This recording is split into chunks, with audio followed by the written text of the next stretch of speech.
এরা তো বউয়ের কথায় উঠে বউয়ের কথায় বসে, যাকে কোরিয়ালির ভাষাতে ভাঁড়ুয়া বলে, হ্যাঁ না কি বলে, এই কথাই ওই কিষানগঞ্জ গোয়ালপুকুর থানাতে বলাতেই আমার সাথে ঝগড়া, আর মেলার বিরুদ্ধে কথা বলাতে আমার সাথে ঝামেলা। দেখেছেন, খুব ভাইরাল না? যেখানে যাচ্ছি মেলার বিরুদ্ধে কথা বলতে হবে, সবাই কি হয়েছিল ভাই, কি হয়েছিল ভাই, কি হয়েছিল, সব জায়গাতে যেখানে যাই। তো এই দুইটি জিনিস নিয়ে শুধু ঝামেলা।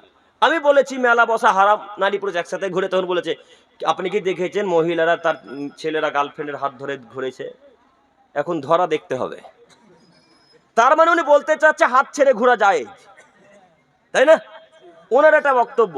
তো বক্তব্য দিয়ে যখন নেমে যাচ্ছি, ওনার রাগের এটাই কারণ, ওইখানকার লোকেরা বলছে ওর বেটি আর ওর বহু মেলাতে ঘুরছিল, তাই এত রাগ। ওই যে বলেছি যত মহিলারা বাজারে ঘুরছিল কি সব কাপুরুষের মেয়ে, সব কি হিজড়াদের মেয়ে, এই কথা যখন বলেছি তখন ওর রাগ ধরে গেছে যে আমারও তো বেটি আছে মেলাতে, কথা বুঝেননি, আমারও তো মেয়ে আছে, তাই তার রাগ। তখন বলছে কে বললো মেলা দেওয়া যা হারাম, মেলা দেওয়া যায়। তো এই কথাটা আমি বলছি যে এরা তো মায়ের সাথে ভালো আচরণ করে না। বউ বলেছে তুমি যদি মাকে 10,000 টাকা দিয়েছি তোমাকে তালাক দেব। আগে মহিলাদেরকে তালাকের ভয় দেখাতো ছেলেরা, এখন মেয়েরা ভয় দেখায়। কেন বলেন তো? বউ যে সুন্দরী, যদি তালাক দিয়ে দেয় কি যে হয়, আর পাবো না এরকম বউ। তো যুবক তোমাকে বলি, বউ তো 1000 পাওয়া যায়, মা পাওয়া যাবে? মা তো পাওয়া যায় না। তো মায়ের সাথে খারাপ আচরণ কি হিসাবে আপনি করলেন? আপনাকে যে আমি শতদিন বলেছি মা যে কথাই বলবে সে কথাই মান্যতা দিতে হবে, একটুকু এদিক ওদিক হওয়া যাবে না, তার নাম মা। এই হলো মা। মায়ের কথা অবাধ্য চলে জান্নাত কিনা যাই না। আপনাকে আমি বলি একটা কথা, আপনি যত টাকা উপার্জন করছেন সব টাকা কি স্ত্রীর অ্যাকাউন্টে দিতে হবে না মার অ্যাকাউন্টেও দেওয়া লাগবে? মাকেও দেওয়া লাগবে। তো এরা তো শিক্ষিত ছেলে, যত টাকা উপার্জন করছে সব টাকা স্ত্রীর অ্যাকাউন্টে দিচ্ছে, মায়ের অ্যাকাউন্টে দেয় না। কেন? মায়ের অ্যাকাউন্টে টাকা দিলে মা তখন ভাগিনা ভাগ্নিকে দিয়ে দিচ্ছে, দেয় না? দিচ্ছে বোনকে, এটাও যে স্বাভাবিক, এটাও যে সত্য, মিলে যাচ্ছে কথা। তো এই ছেলেটা তো শিক্ষিত, এই ছেলেটা বাইরে কাজ করে বা চাকরি করে, তখন যত টাকা মাসের মাস ইনকাম করে সব ওয়াইফের টাকা অ্যাকাউন্টে ছাড়ে, সব স্ত্রীর অ্যাকাউন্টে টাকা ছাড়ে। এই ছেলেটা 8 মাস 9 মাস 1 বছর যাবত বাইরে থাকে, কেরালা দিল্লি মুম্বাই থাকে, মাসের মাস টাকা পাঠায়, যখন স্যালারি পাই টাকা দিয়ে দেয়, এই স্ত্রীর অ্যাকাউন্টে ঢুকে। এই ছেলেটা যখন 7-8 মাস 1 বছর পর বাড়ি এসে দেখছে স্ত্রীও নাই, এখন টাকাও নাই, অন্য জনের হাত ধরে পালিয়ে গেছে। তো এখন টাকা গেল, লস হলো না লাভ হলো? মায়ের অ্যাকাউন্টে যদি দিতে তো তুমি সাদকার নেকিটা পেতে, তোমার বোন মাকে, তোমার মতো বোনদেরকে দিয়ে দিয়েছে, তুমি তো সাদকার নেকি পাচ্ছ, তাই না? সেই সাদকায় জারিয়া হচ্ছে। তো তোমার যখন সবই গেল, এও কুলো গেল, ওই কুলো গেল, বউ গেল, টাকাও গেল, তো তোমার মাথা তো গোবর আছে, তোমাকে আমি আগে থেকেই চিনি। তুমি MA পাস ছাত্র, এমনিতেই বলেছি তুমি MA পাস ছাত্র, তোমার মাথায় মগজ সব গোবর ভরা আছে। তোমার মাথায় যদি মগজ থাকতো তাহলে তুমি স্ত্রীর অ্যাকাউন্টে টাকা দিতে না, নিজের অ্যাকাউন্ট নাই আছে তো। মায়ের প্রতি যদি এত ভরসা না থাকে তো নিজের অ্যাকাউন্টে রাখেন না, কে নিষেধ করলো? ওর অ্যাকাউন্টে টাকা কেন? সম্মানিত দিনী ভাই, আপনাকে আমি অনুরোধ জানাচ্ছি, স্ত্রীর অ্যাকাউন্টে এতগুলো টাকা দেওয়া ঠিক নয়, নইলে আপনার মুখে রাখতে পারে আর একজনের সাথে চলে যাবে, এটাই দুনিয়া, এরই নাম দুনিয়া। অতএব আপনাকে বলি, মায়েদেরকে টাকা দিতে হবে না একথাও বলছি না, স্ত্রীদেরকে টাকা দিতেই হবে না একথাও বলছি না। স্ত্রীকে টাকাও দিতে হবে, তার সাথে ভালো আচরণ করা লাগবে, যতটুকু প্রয়োজন ততটুকু দেন। যদি প্রয়োজনের বেশি টাকা দেন তো ও তো বেশি টাকা খরচ করে আপনার সব সংসারটাকে নষ্ট করে ফেলবে। ওরা পালন করতে পারে না, টাকা কন্ট্রোল করতে পারে না, নিয়ন্ত্রণ করতে পারে না। বেশি টাকা যখন হাতে চলে আসে তখন ভেবে নাই যে অমুক শাড়ি কিনবো, অমুক জামা কিনবো, অমুক পায়জামা কিনবো, তখন এটাই তাদের মাথাতে কাজ করে। অতএব যতটুকু প্রয়োজন ততটুকু টাকা দেন। সম্মানিত মুরব্বী সাহেব, বলছিলাম যে কোনো মূল্যে মায়ের সাথে ভালো আচরণ করেন। বউর কথা মান্যতা দিতে হবে, মায়ের কথা মান্যতা দিতে হবে। মায়ের জায়গা মা, বউয়ের জায়গায় বউ, মনে থাকবেন ইনশাল্লাহ। দুজনকে কন্ট্রোল নিয়ন্ত্রণ করা লাগবে, এরই নাম পুরুষ। আর যে পুরুষ মাকে গালি দিয়ে বউয়ের সাথে থাকলো সে কি পুরুষ না কাপুরুষ? সে তো কাপুরুষ। অতএব কোরিয়ালির মানুষের কাছে আমার অনুরোধ যে কোনো মূল্যে দুজনকে নিয়ন্ত্রণ করবো ইনশাল্লাহ আজকে থেকে, ইনশাল্লাহ ইনশাল্লাহ। এর পরের অংশ আল্লাহ তাআলা বললেন অবিদিল কুরবা, নিকট প্রতিবেশীর সাথে ভালো আচরণ করবে। এই বাক্যটা বলার জন্য এতক্ষণ থেকে আয়াতটা পেশ করছি। আল্লাহ তাআলা বলেন, পৃথিবীর মানুষ তোমাদের যারা নিকটের প্রতিবেশী তাদের সাথে ভালো আচরণ করবে। নিকট প্রতিবেশী বলতে ভাই, নিকট প্রতিবেশী বলতে বোন, নিকট প্রতিবেশী বলতে চাচা, নিকট প্রতিবেশী বলতে খালা, মামা, নানা, নানি, এরাই সব থেকে নিকটের প্রতিবেশী। তারপরে গ্রাম্য এলাকার মানুষ।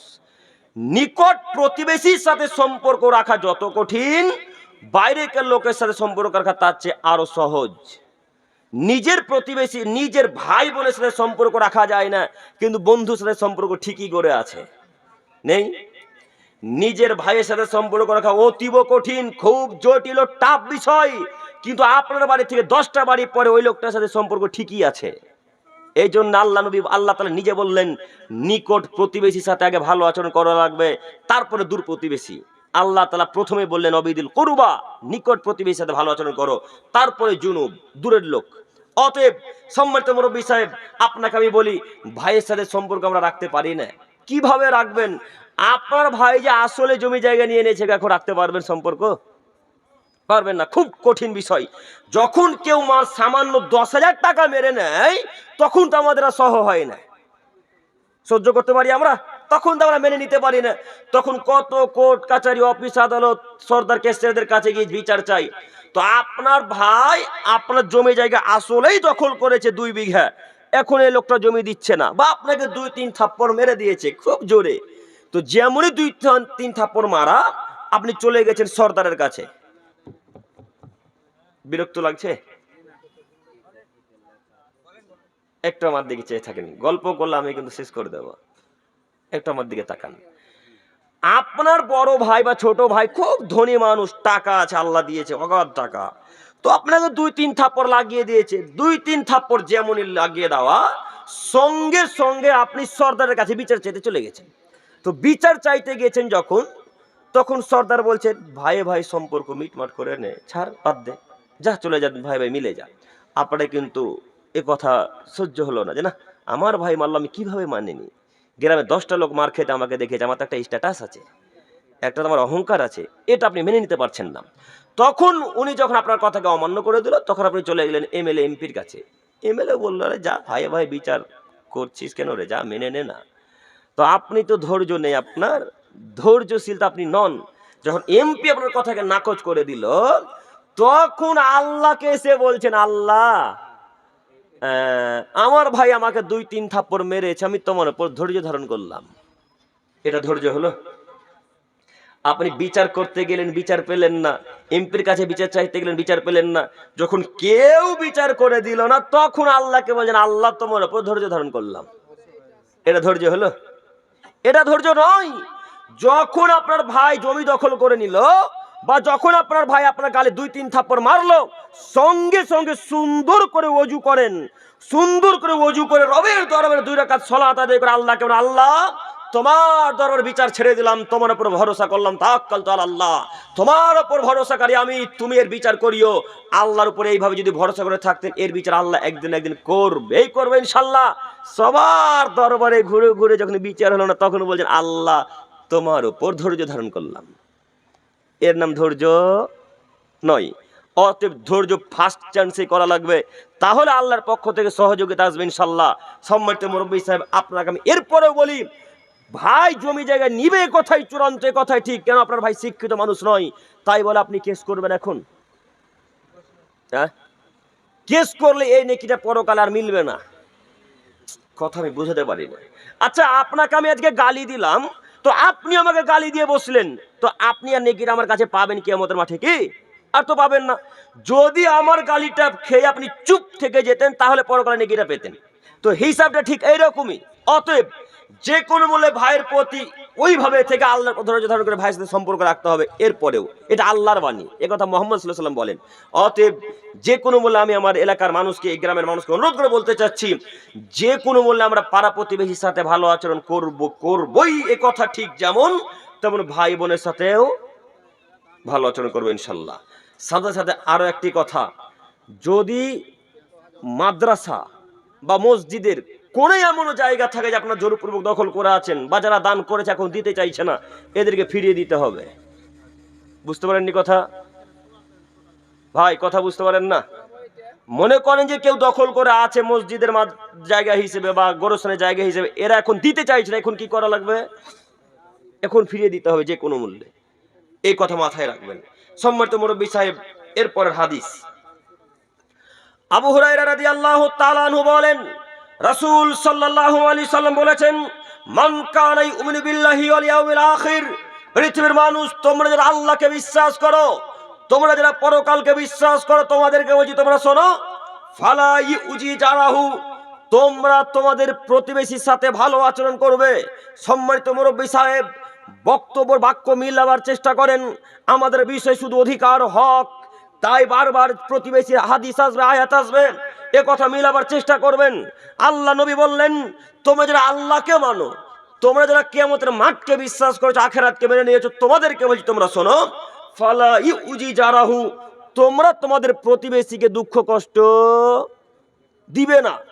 যদি দুঃখ কষ্ট দাও তো তোমরা আমাকে মানলে না, তোমরা পরকালকে বিশ্বাস করলে না। আর যারা আল্লাহ এবং পরকালকে মান্যতা দেয় না, তাদের ঠিকানা জান্নাত, জাহান্নাম। অতএব নীতি পরিবর্তন আপনাকে করতে হবে, কথাই ঠিক। পরের অংশ আল্লাহ তাআলা বললেন, মধ্যেকার একটা হাদিস বাক্য বাদ দিলাম, শেষ বাক্যে ফিরে গেলাম। তিনি বললেন, ওমান কানা ইউমিনু বিল্লাহি ওয়াল ইয়াউমিল আখির ফালিয়াকুল খাইরান আও লিয়াসমুত, পৃথিবীর মানুষ তোমরা যদি আল্লাহকে মানো, তোমরা যদি কিয়ামতের মাঠকে বিশ্বাস করো, তাহলে ভালো কথা বলো, নতুবা চুপ থাকো। কিয়ামতের মাঠে বাঁচার পথ আছে। বুখারী মুসলিমের হাদিস, দুইটি বাক্য, এই দুইটি বাক্যের একটি বাক্য এখন কথা বলতে চাচ্ছি। এক, তিনি বললেন পৃথিবীর মানুষ পাড়া প্রতিবেশীর সাথে ভালো আচরণ করো। দুই, তোমরা যারা আমাকে বিশ্বাস করো, তোমরা ভালো কথা বলো, যদি ভালো কথা বলতে না পারো তাহলে চুপ থাকো। এখন আপনাকে বলি, আপনাদের এইখানেই যখন ওই মুখটা দিয়ে মেয়ালার ওই পাশ দিয়ে যখন প্রবেশ করলাম, সাঁকুটা হয়ে মুখেই দেখবেন একটা দোকান আছে মুদিখানার, নাই? কথা বলে না তো, কথা বলতে ভয় লাগে নাকি? ওই মুখটাতে মুদিখানার দোকান আছে। তো আমাদের তো ভিড়, মেলার ভিড় দেখলেন কত, গাড়িটা আসছিল না তাই দাঁড়ালাম ওখানে। তো মেলার ওই ভিড়ে দেখলাম ওই ছেলেগুলা দোকানে একটা ওই কি ওটাকে বলে গো, গ্যাস লাইট রাখা আছে। কেউ সিগারেট টানছে, কেউ বিড়ি টানছে, কেউ গুটকা দিচ্ছে মুখে, যে যার কাজকর্ম সে তার করছে। তো মনে করেন ওই মুদিখানার দোকানে একটা বৃদ্ধ লোক, খুব শিক্ষিত মানুষ, তাকে বাধা দিতে গিয়েছে, এই বেটা, এই সিগারেট পান করতে হয় না, এগুলো হারাম জিনিস, ছেড়ে দাও, ছাড়ো, এগুলো কেন পান করছো?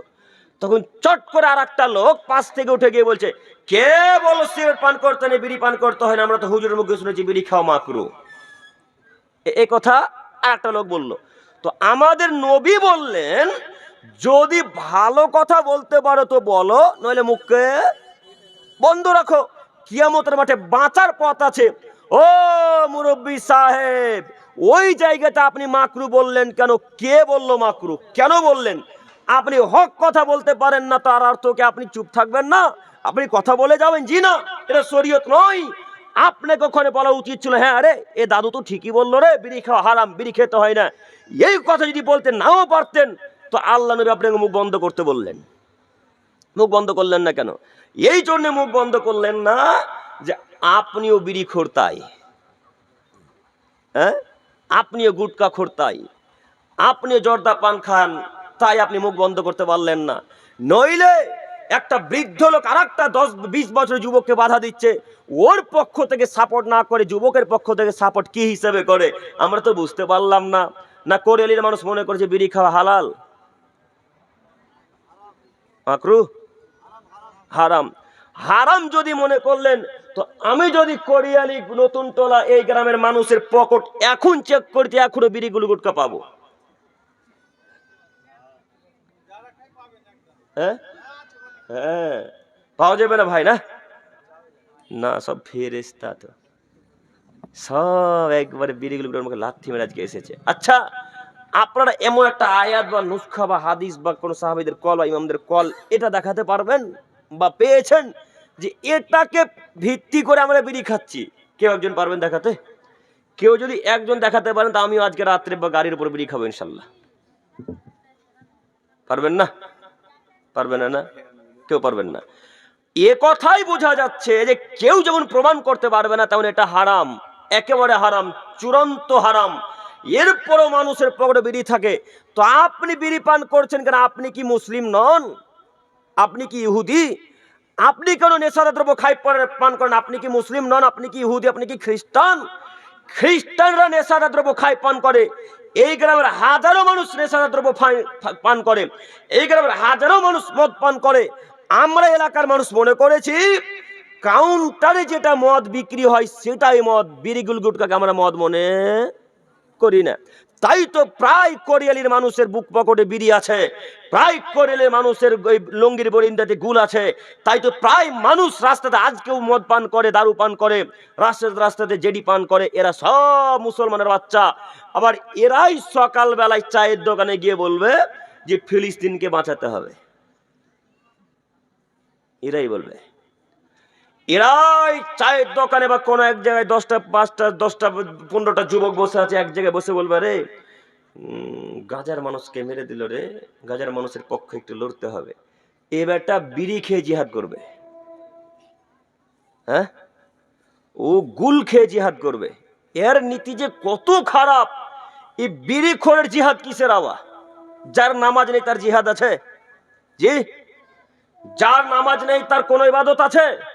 যার সালাত নেই তার কোনো ইবাদত নেই। আপনি তো হারাম করে, আপনার তো ইবাদত আল্লাহ কবুল করবেন, আপনি কেন জিহাদের কথা চিন্তা ভাবনা করলেন?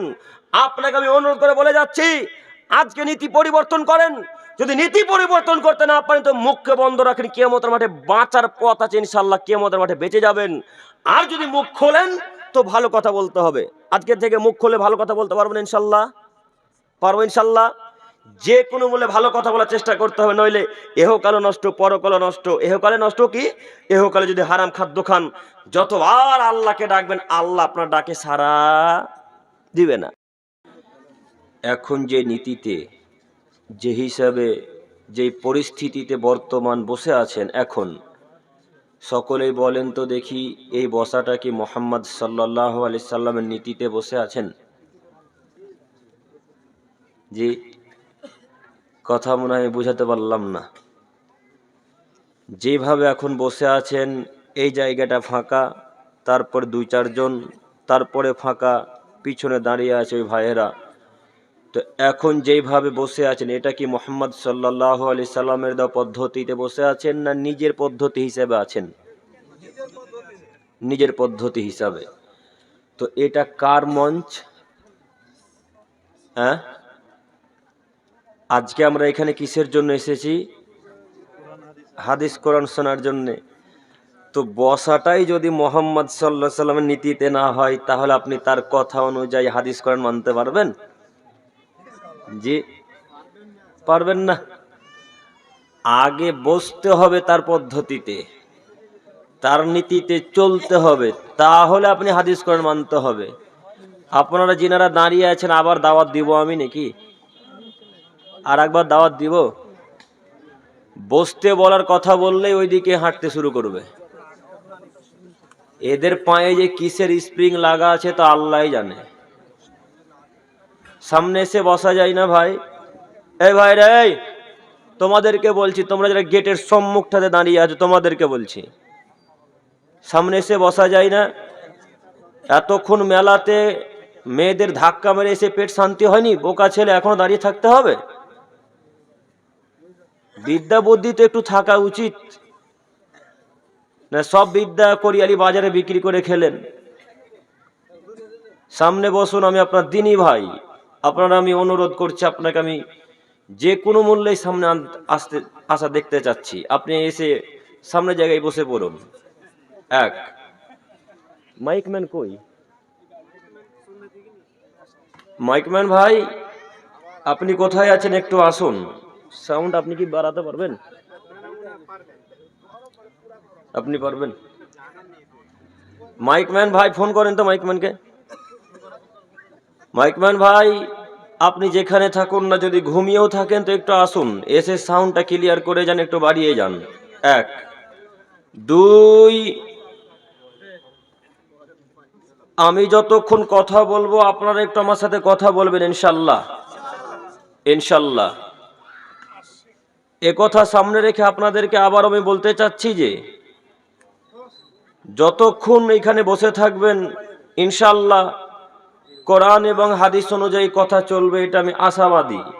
কথা বলতে গিয়ে যখন হক কথা চলে আসবে তখন হয়তো আমার সব কথা আপনার বিপক্ষে চলে যেতে পারে। যদি আমার সমস্ত কথা আপনার বিপক্ষে চলে যায় তাহলে আপনি এখান থেকে উঠে চলে যাবেন না তো ইনশাআল্লাহ? বসে থাকবো একটু, কথা তিতা লাগলে একটু বসবেন, কথা মিঠা লাগলে একটু বসবেন, উঠে গিয়ে এই জালসার এই সভার বিশৃঙ্খলা সৃষ্টি করবেন না ইনশাআল্লাহ। ইনশাআল্লাহ ইনশাআল্লাহ।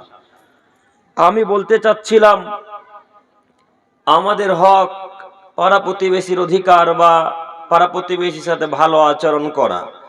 আজ থেকে 1450 বছর পূর্বে মুহাম্মদ সাল্লাল্লাহু আলাইহি সাল্লাম যে সমস্ত পাপের কারণে জাহান্নামের কথা ঘোষণা করেছেন, আজ থেকে 1450 বছর পূর্বে মক্কার মরুভূমিতে যাদের কথা আল্লাহ বলেছেন যে এরা মুমিন নয়, সেই সব মানুষের মধ্যে এক শ্রেণীর মানুষ যারা পাড়া প্রতিবেশীর সাথে ভালো আচরণ করে না, এরা মুমিন নয় যেমন জান্নাতে যাবে নাও তেমন। সম্মানিত কোরিয়ালির মানুষ, হরিশ্চন্দ্রপুর ভালুকার মানুষ, আপনাদের প্রতি আমার জোরালো আবেদন এতটুকু যে পৃথিবীতে যদি 30 বছর জীবন যাপন করেন, পৃথিবীতে যদি 40 বছর জীবন যাপন করেন, এই 40 বছর জীবনীতে, 30 বছর জীবনীতে, 60 বছর জীবনীতে যে কোনো মূল্যে পাড়া প্রতিবেশীর সাথে ভালো আচরণ করা লাগবে। যদি পাড়া প্রতিবেশীর সাথে ভালো আচরণ করতে না পারেন তাহলে জান্নাত যাওয়া যাবে না যেমন, মুমিনও হওয়া যাবে না তেমন। অতএব মুমিন ব্যক্তি ছাড়া কেউ জান্নাতে যেতে পারে না। আজ থেকে আমাদের নবী 1450 বছর পূর্বে মক্কার মরুভূমিতে বললেন, আল্লাহর কসম ওই লোকটা মুমিন নয়, আল্লাহর কসম ওই লোকটা মুমিন নয়, আল্লাহর কসম ওই লোকটা মুমিন নয়। আল্লাহ নবী একটা কথাকে 3 বার বললেন। তাই আমরা মাঝে মাঝে রাসূলের সুন্নাত অনুযায়ী কোন কোন কথাকে 2 বার অথবা 3 বার বলি, এটা রাসূলের সুন্নাত। আল্লাহ নবী যখন কোন কথাকে বেশি প্রাধান্য দিতেন, মাররাতাইন আও সালাসা, হয়তো আল্লাহ নবী 2 বার বলতেন, নয়তো 3 বার বলতেন। তাই মাঝে মাঝে আমরাও বলে থাকি রাসূলের সুন্নাত অনুযায়ী। অতএব ওই ব্যক্তি মুমিন নয় বলতেই মুহাম্মদ সাল্লাল্লাহু আলাইহি সাল্লামকে সাহাবায়ে কেরামগণ জিজ্ঞাসা করে বসলেন, ইয়া রাসূলুল্লাহ, কে সেই ব্যক্তি যার ব্যাপারে কসম কেটে বলছেন, যার ব্যাপারে কসম করে বলছেন যে ওই লোকটা আল্লাহর কসম মুমিন নয়, ওই ব্যক্তি কে? আমরাও তো জানতে চাই, একটু বলেন না। এই কথা সাহাবীরা জিজ্ঞাসা করতেই আল্লাহ নবী বললেন, আল জারু লা ইয়ামানু জারুহু বাওয়াকা, যে তার পাড়া প্রতিবেশীকে দুঃখ কষ্ট দেয় সে লোকটা মুমিন নয়। অত্র বুখারী মুসলিমের হাদিসকে সামনে রেখে হরিশ্চন্দ্রপুর ভালুকা কোরিয়ালির মানুষকে অনুরোধ করে বলতে চাচ্ছি, যদি আপনি মক্কা থেকে 40 বার হজ করে আসেন, হজ করে এসে যদি আল্লাহর হাদিসের বিপরীতে চলেন, রাসূলের কথার বিপরীতে চলেন, তো জান্নাত হবে? হবে না। অতএব পাড়া প্রতিবেশীর সাথে যে কোনো মূল্যে ভালো আচরণ করা লাগবে। একটু সম্মানিত দিনী ভাই ও বোন, আপনাদের আমি দৃষ্টি আকর্ষণ করে আপনাদেরকে বারবার বলতে চাচ্ছি, পৃথিবীতে যতদিন বেঁচে থাকবেন ততদিন পর্যন্ত যে কোনো মূল্যে পাড়া প্রতিবেশীর হক যেমন আদায় করা লাগবে, ভাই বোনেরও হক ঠিক তেমনি আদায় করা লাগবে, পিতা মাতারও ঠিক তেমনি হক আদায় করা লাগবে। এখন হাজারে কথা বললে ভুল হবে, 1,99,999টা মানুষ তার ভাই বোনের হক আদায় করে না, 1,99,999টা মানুষ ভাই বোনের হক আদায় করে না, পাড়া প্রতিবেশীর হক আদায় করে না। আপনাদেরকে বলি, যদি মানুষ আসলে পাড়া প্রতিবেশীর হক আদায় করত তাহলে একজন প্রতিবেশী তার পাশে বাড়ি প্রতিবেশীকে গালি দিতে পারতো না। এখন আমরা কোরিয়ালি বাজার কেন, সারা পৃথিবীর দিকে নজর ঘুরে যদি দেখতে চাই তাহলে দেখতে পাবো পাড়া প্রতিবেশীর সাথে 1,999টা লোকেরই মিল নাই। আছে যেমন সমাজে 200টা বাড়ি, তার মধ্যে 20টা বাড়ি আলাদা আর 180টা বাড়ি একদিকে। এদের যদি শিক্ষিত বলেন তাহলে অশিক্ষিত কারা? 200টা পরিবার থাকার পরে যদি 30টা লোক আলাদা হয়ে যেতে হয়, 300 পরিবার থাকার পরে যদি 40টা পরিবার আলাদা হয়ে যেতে হয়, তাহলে এদের মতো অযোগ্য মানুষ, অযোগ্য সর্দার, অযোগ্য সভাপতি, অযোগ্য ক্যাশিয়ার পৃথিবীতে আছে, এটা আমরা মনে করি না। এরা এইভাবে চলাচল করে কেন? যে কোনো মূল্যে পাড়া প্রতিবেশীর সাথে ভালো আচরণ করা লাগবে। পাড়া প্রতিবেশীর সাথে যদি ভালো আচরণ না হয়, তো আপনি যতই সলাত আদায় করেন, যতই তাহাজ্জুদের সলাত পড়েন, যতবার আল্লাহ তাআলাকে ডাকেন, আল্লাহ তাআলা এই ডাকে সাড়া দিবেন না। ক্যামেরাম্যান ভাই, আপনার ক্যামেরা বন্ধ হয়ে গেছে, আপনি একটু এই ক্যামেরার সামনে এসে ক্যামেরাটা ঠিক করুন। আপনারা একটু এখানেই থাকুন না, বাইরে চলে যাচ্ছেন কেন? প্রোগ্রাম শেষে চলে যান, একটু সামনে থাকা যায় না? আসুন একটু, আপনি তাড়াতাড়ি আসুন, মায়েরা দেখতে পাচ্ছে না। সম্মানিত উপস্থিতি, বলছিলাম মুমিন যদি হতে হয় তাহলে পাড়া প্রতিবেশীর সাথে ভালো আচরণ করতে পারবো না আজকে থেকে ইনশাআল্লাহ। ফোন নাম্বার নেই, ফোন নাম্বারে ফোন করেন। সম্মানিত উপস্থিতি, বলছিলাম যদি মুমিন ব্যক্তি হতে হয় তাহলে কি করা লাগবে আমাদেরকে? পাড়া প্রতিবেশীর সাথে ভালো আচরণ করা লাগবে, ভাই বোনের সাথে ভালো আচরণ করা লাগবে। এখন ভাই বোনের সাথে কিভাবে আচরণ করবে, বোনি বা দাদার সাথে কিভাবে আচরণ করবে? কোরিয়ালেতে হাজারো মানুষ এরকম আছে যারা বোনের জমি এখন পর্যন্ত দখল করে আছে। নাই, শুধু বোনের জমি কেন, মাদ্রাসার লোকও যে পাড়া প্রতিবেশী জমি দখল করে আছে, এই কথা এখন কে বলবে? এই কথা বলতে গেলে আব্দুল করিম খারাপ। সেই জন্য প্রথম বাক্যে বলেছিলাম, কথা আপনার পক্ষেও যেতে পারে, কথা আপনার বিপক্ষেও যেতে পারে। ও কোরিয়ালির মানুষ, আপনাকে বলি, বোনের সাথে ভালো আচরণ না করলে মুমিন হওয়া যায় না, ভাইয়ের সাথে ভালো আচরণ না করলে মুমিন হওয়া যায় না। আপনার বাপের জমি যদি পান আপনি 1 বিঘা, বোন জমি পাবে 8 বিঘা। আপনি যদি পান 10 কাঠা, আপনার বোন জমি পাবে 5 কাঠা। না, কথা ভুল হচ্ছে নাকি? কথা তো ঠিকই হচ্ছে মনে হচ্ছে। তো আপনাকে বলে, এই যুবক, এই যুবক ভাই, তোমাকে বলছি, তুমি দেখো তোমার দাদুর 4টে ছেলে মেয়ে। কয়টা? 4টে ছেলে মেয়ে, 2টা মেয়ে 2টা ছেলে। তো তোমার দাদুর মরা হলো আজকে 3 থেকে 4 বছর। তোমার বাপ এখন পর্যন্ত তোমার ফুপুদেরকে জমি বুঝিয়ে দেয়নি। কথা বুঝতে পারেননি মনে হয়। এখন পর্যন্ত আপনার বাপ আপনার ফুপুদেরকে জমি বুঝিয়ে দেয়নি একটু। তাহলে কি কোরিয়ালির মানুষ, হরিশ্চন্দ্রপুরের মানুষ, মালদা জেলার মানুষ মনে করে আমার বাপের বাপ একটু বেশি, আমার ফুপুর বাপ একটু কম? না দুইজনেরই সমান সমান বাপ? দুজনেরই সমান সমান বাপ। যদি দুইজনেরই সমান সমান বাপ হয়, তাহলে তোমার বাপ জমি পাবে সকালে, আর তোমার ফুপু জমি পাবে বৈকালে, না একসাথে? একসাথে। তোমার দাদুর মর আজকে 3 থেকে 4 বছর হলো, তোমার বাপ এখন পর্যন্ত তোমার ফুপুকে জমি বুঝিয়ে দেয়নি। বলো তোমার বাপ কাপুরুষ না শিক্ষিত মানুষ? বলো যুবক, তোমার বাপকে আর তোমার বিদ্যাকে আজকে কোরিয়ালির বাজারের গোরস্থানে পুঁতে দিতে এসেছি। যে বিদ্যা ফুপুর জমি ফিরিয়ে দিতে পারে না, যে বিদ্যা বাপের জমি ফিরিয়ে দিতে পারে না, যে বিদ্যা ভাইয়ের বোনের জমি, চাচাতোর জমি, ভাতিজার জমি ফিরিয়ে দিতে পারে না, ওই বিদ্যাকে কোরিয়ালির বাজারে না রেখে মাটির তলে পুঁতে দাও যুবক। অনেক কাজ আছে, মনে রেখো।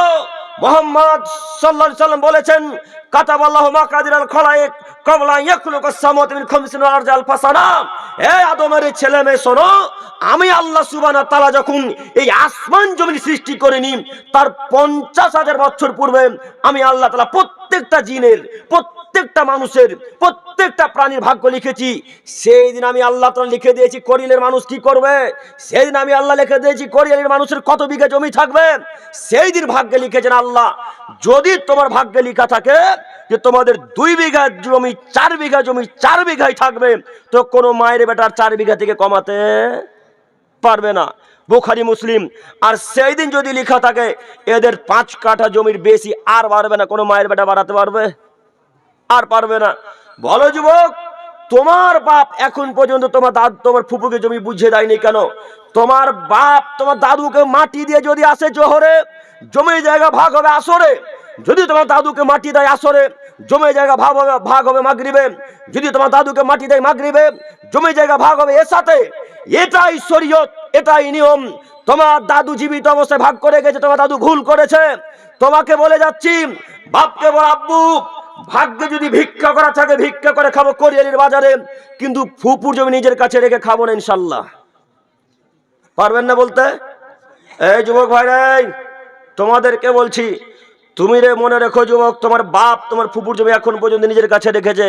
তোমার বাপ হক বুঝে না, তোমার বাপ অধিকার বুঝে না। তাই তোমার বাপকে অনুরোধ করে বলি, মুরব্বী সাহেব, বনের জমি কাল সকাল হতে ফিরিয়ে দিতে হবে। বনের জমি যদি ফিরিয়ে দিতে না পারেন, প্রস্তুতি গ্রহণ করে থাকবেন। মোহাম্মদ সাল্লাল্লাহু আলাইহি সাল্লাম বলেছেন, যদি কোনো মানুষের জমি জায়গা এক বিঘত অর্ধ হাত, আচ্ছা অর্ধ হাত বাদ দিলাম, এক বিদ্যা জমি, বিদ্যা বুঝতে পারছেন কি? এক বিদ্যা জমি যদি কোনো মানুষের জোরপূর্বক দখল করে নাই, কিয়ামতের মাঠে আল্লাহ সুবহানাহু ওয়া তাআলা সাতটক জমিন তাকে খুঁড়তে বাধ্য করবেন। আসমান যেমন সাতটা, জমিনও তেমনই সাতটা। একটা জমিনের মোটা 500 বছরের পথ, যদি একটা জমিনের মোটা 500 বছরের পথ হয়, তো সাতটা জমিনের মোটা কত বছরের পথ? 5 সাতে 3500 বছরের পথ। 3500 বছরের পথ আল্লাহ তাআলা আপনার আব্বাকে আপনাকে খুঁড়তে বাধ্য করবেন। কেন? আপনি বোনের জমি ফিরিয়ে দেননি, ফুফুর জমি ফিরিয়ে দেননি, ভাইয়ের জমি ভাইকে বুঝিয়ে দেননি। কেউ যদি এক বিদ্যা অর্ধবিদ্যা জমি যদি দখল করে, আল্লাহ তাকে একটা কোদাল ধরিয়ে দিবেন হাতে। কোদাল ধরিয়ে দিয়ে বলবেন, ও আব্দুর রহমান সাহেব, আপনি এই জমিন খুঁড়তে শুরু করেন। এই আব্দুর রহমান সাহেব জমিন খুঁড়তে খুঁড়তে খুঁড়তে খুঁড়তে খুঁড়তে খুঁড়তে যেদিন 7 তবক জমির নিচে চলে যাবে, সেদিন যত মাটি হবে সব মাটি আল্লাহ তাআলা লোকটার ঘাড়ের উপর চাপিয়ে দিয়ে বলবেন, হাত্তা ইউকজা বাইনান নাস, আপনি এখন চলতে থাকুন ইলা ইয়াউমিল কিয়ামা, যতদিন পর্যন্ত কিয়ামত না হয়েছে। ও মুরব্বী সাহেব, আমি কি এখন আপনাকে বুঝাতে পারবো মাটি কতদিন কাঁধের উপরে থাকবে? একটা দিন হবে 50,000 বছরের সমান।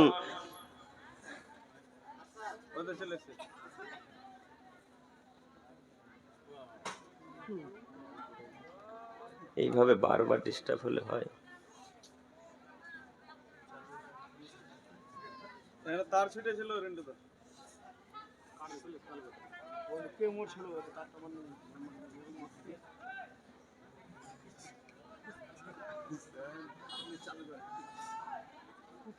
তার তো মানে আচ্ছা আচ্ছা, ওইটা ঠিক হয়ে গেছে কি? আচ্ছা আপনি বসে যান এবার, আপনি বসে যান ভাই। সম্মানিত উপস্থিতি, বলছিলাম একটা দিন যদি 50,000 বছরের সমান হয়, তো 2 দিন যদি আল্লাহ মাটি ঘাড়ের উপর রাখে, তো কত বছর মাটি ঘাড়ের উপরে থাকবে? কথা বুঝতে পারেন না আপনারা? একটা দিন যদি 50,000 বছরের সমান হয়, তো আল্লাহ যদি 2 দিন আপনার মাটি ঘাড়ের উপর রাখে, তো কত বছর মাটি ঘাড়ের উপর থাকবে? এটা হলো কথা, ঠিক 1 লক্ষ বছর যাবত মাটি আপনার ঘাড়ের উপরে থাকবে। ও মুরব্বী সাহেব, আপনি তো বনের জমি 3 কাঠা দখল করে আছেন, এখন কত বছর রাখতে হবে? এখন কতদিন মাটি ঘাড়ের উপরে থাকবে? বিদ্যা তো নাই এ কথা জানি, বুদ্ধিও কি নাই? পাড়া প্রতিবেশী দিকে কাউকে দেখেননি যে বনের জমি বোনকে ঘুরিয়ে দিতে হয়, ফিরিয়ে দিতে হয়? বোন যতবার জমি করিয়ে নিতে চাইতে এসেছে, ততবার বলেছেন, যা তোর জমি জায়গা নিয়ে চলে যা, আর তুই আমার বাড়িতে ডিহিতে উঠবি না। বোন তখন নিরুপায় হয়ে ভাইয়ের বাড়িতে থাকতে হবে। এদিকে স্বামী যদি মারে, তো এসে কার বাড়িতে আশ্রয় নেবে? ভাইয়ের বাড়িতে। তো বোন তখন নিরুপায় হয়ে বলছে, ভাইয়া এই 3 কাঠা জমি তোমার কাছে রেখে দাও, আমার সুবিধাতে তোমার কাছে আসতে হবে। নিরুপায় হয়ে তোমার মামাকে জমি দিয়েছে। বলো তোমার মামা অপরাধী নয়? সম্মানিত মুরব্বী সাহেব, আপনাকে বলতে চাচ্ছিলাম, অধিকার দেখাতে হবে। বোনকে জমি বুঝিয়ে দিতে না পারলে প্রস্তুতি গ্রহণ করে থাকুন। কিয়ামতের মাঠে আল্লাহ সুবহানাহু ওয়া তাআলা বনের জমি আল্লাহ তাআলা বুঝিয়ে দিবেন বোনকে। সম্মানিত দিনী ভাই, 1 বিঘা জমির 1 বিঘা নেকি বুঝিয়ে দেওয়া লাগবে। 1 শতক জমির নেকি 1 শতক জমির নেকি কিয়ামতের মাঠে দিয়ে দেওয়া লাগবে। এর নাম কিয়ামতের মাঠ। সেদিন কোন মায়ের বেটা রাজত্ব চলবে না। সেদিন আল্লাহ তাআলা বলবেন, লিমানিল মুলকুল ইয়াউম, এই পৃথিবীর রাজা তোমরা বলো, আজ রাজত্ব কার? আজকে ক্ষমতা কার, আজকে বাদশাহী কার, আজকে রাজত্ব কার, তখন যত প্রধানমন্ত্রী, যত রাষ্ট্রপতি, যত রাজা গ্রামের মানুষ, প্রধানমন্ত্রী সবাই এক বাক্যে উত্তর আল্লাহকে বলবে, আল্লাহ রাজত্ব আপনার, আল্লাহ ক্ষমতা আপনার, আল্লাহ রাজত্ব আপনার, আপনি আজকে যা করবেন তাই হবে। সেই দিন আল্লাহ তাআলা ক্ষমতা নিয়ে বসবেন। সেই দিন যারা জমি জায়গা জোরপূর্বক দখল করে আছে, এদের প্রত্যেকের কাছ থেকে নেকি নিয়ে, যে লোকটার, যে মহিলাটার জমি চুরি করেছে, আত্মসাৎ করেছে, একে নেকি বুঝিয়ে দিতে হবে। বলো যুবক, তোমার বাপ নেকি বুঝিয়ে দিতে পারবে? তোমার বাপ তোমাকে একটা নেকি দিবে না, তোমার ফুপুকে কিভাবে একটা নেকি বুঝিয়ে দেবে বলো? কিন্তু আল্লাহ তো এরকম বিচার করবে। আল্লাহ তো এইভাবে আমার আপনার মতো অসৎ বিচারক নন যে আল্লাহকে যদি 20,000 টাকা ঘুষ দিয়ে দেন তো বিচার উল্টা দিয়ে করে দিবে। আল্লাহ তো আর ঘুষখোর নয়, আল্লাহ তাআলা তো আর সুদ খায় না, ঘুষ খায় না। আপনাদের বিচারক ঘুষখোর হতে পারে, সুদখোর হতে পারে। বিচারককে যদি পিছন দিক দিয়ে 20,000 টাকা ধরিয়ে দেন তো বিচার উল্টা দিকে হয়ে যাবে, হবে না? দেখবেন হয় কিনা।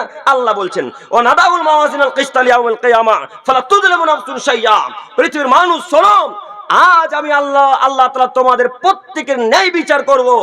আজ আমি আল্লাহ সুবহানাহু ওয়া তাআলা তোমাদের প্রত্যেকের উপর ন্যায় বিচার করব। কারো প্রতি এতটুকু অন্যায় অবিচার করব না, এটা আল্লাহ তাআলা বলছেন। তো আল্লাহ হক বিচারক। আল্লাহ কিয়ামতের মাঠে কেউ যদি এতটুকু দুনিয়াতে ভালো কর্ম করে তাও পেশ করবে, কেউ যদি এতটুকু খারাপ কর্ম করে তবুও আল্লাহ পেশ করবে। এবার আপনাকে বলি, আল্লাহ হক বিচার করে, মানুষ হক বিচার করতে পারে না। যদি মানুষ হক বিচার করত তাহলে যারা বিচারক, যারা বিচার করে তারা তো ঘুষ খেত না। আপনাদের কোরিয়ালির বাজারে একটা শিক্ষিত, একটা দামি পরিবারের, খুব ধনী পরিবারের ছেলে একটা গরিব পরিবারের লোককে 2 থাপ্পড় মেরে দিয়েছে। তো 2 থাপ্পড় যখন লাগিয়ে দেওয়া, তখন এই গরিব ঘরের ছেলেটা বিচারকের কাছে বিচার চাইতে চলে গেছে।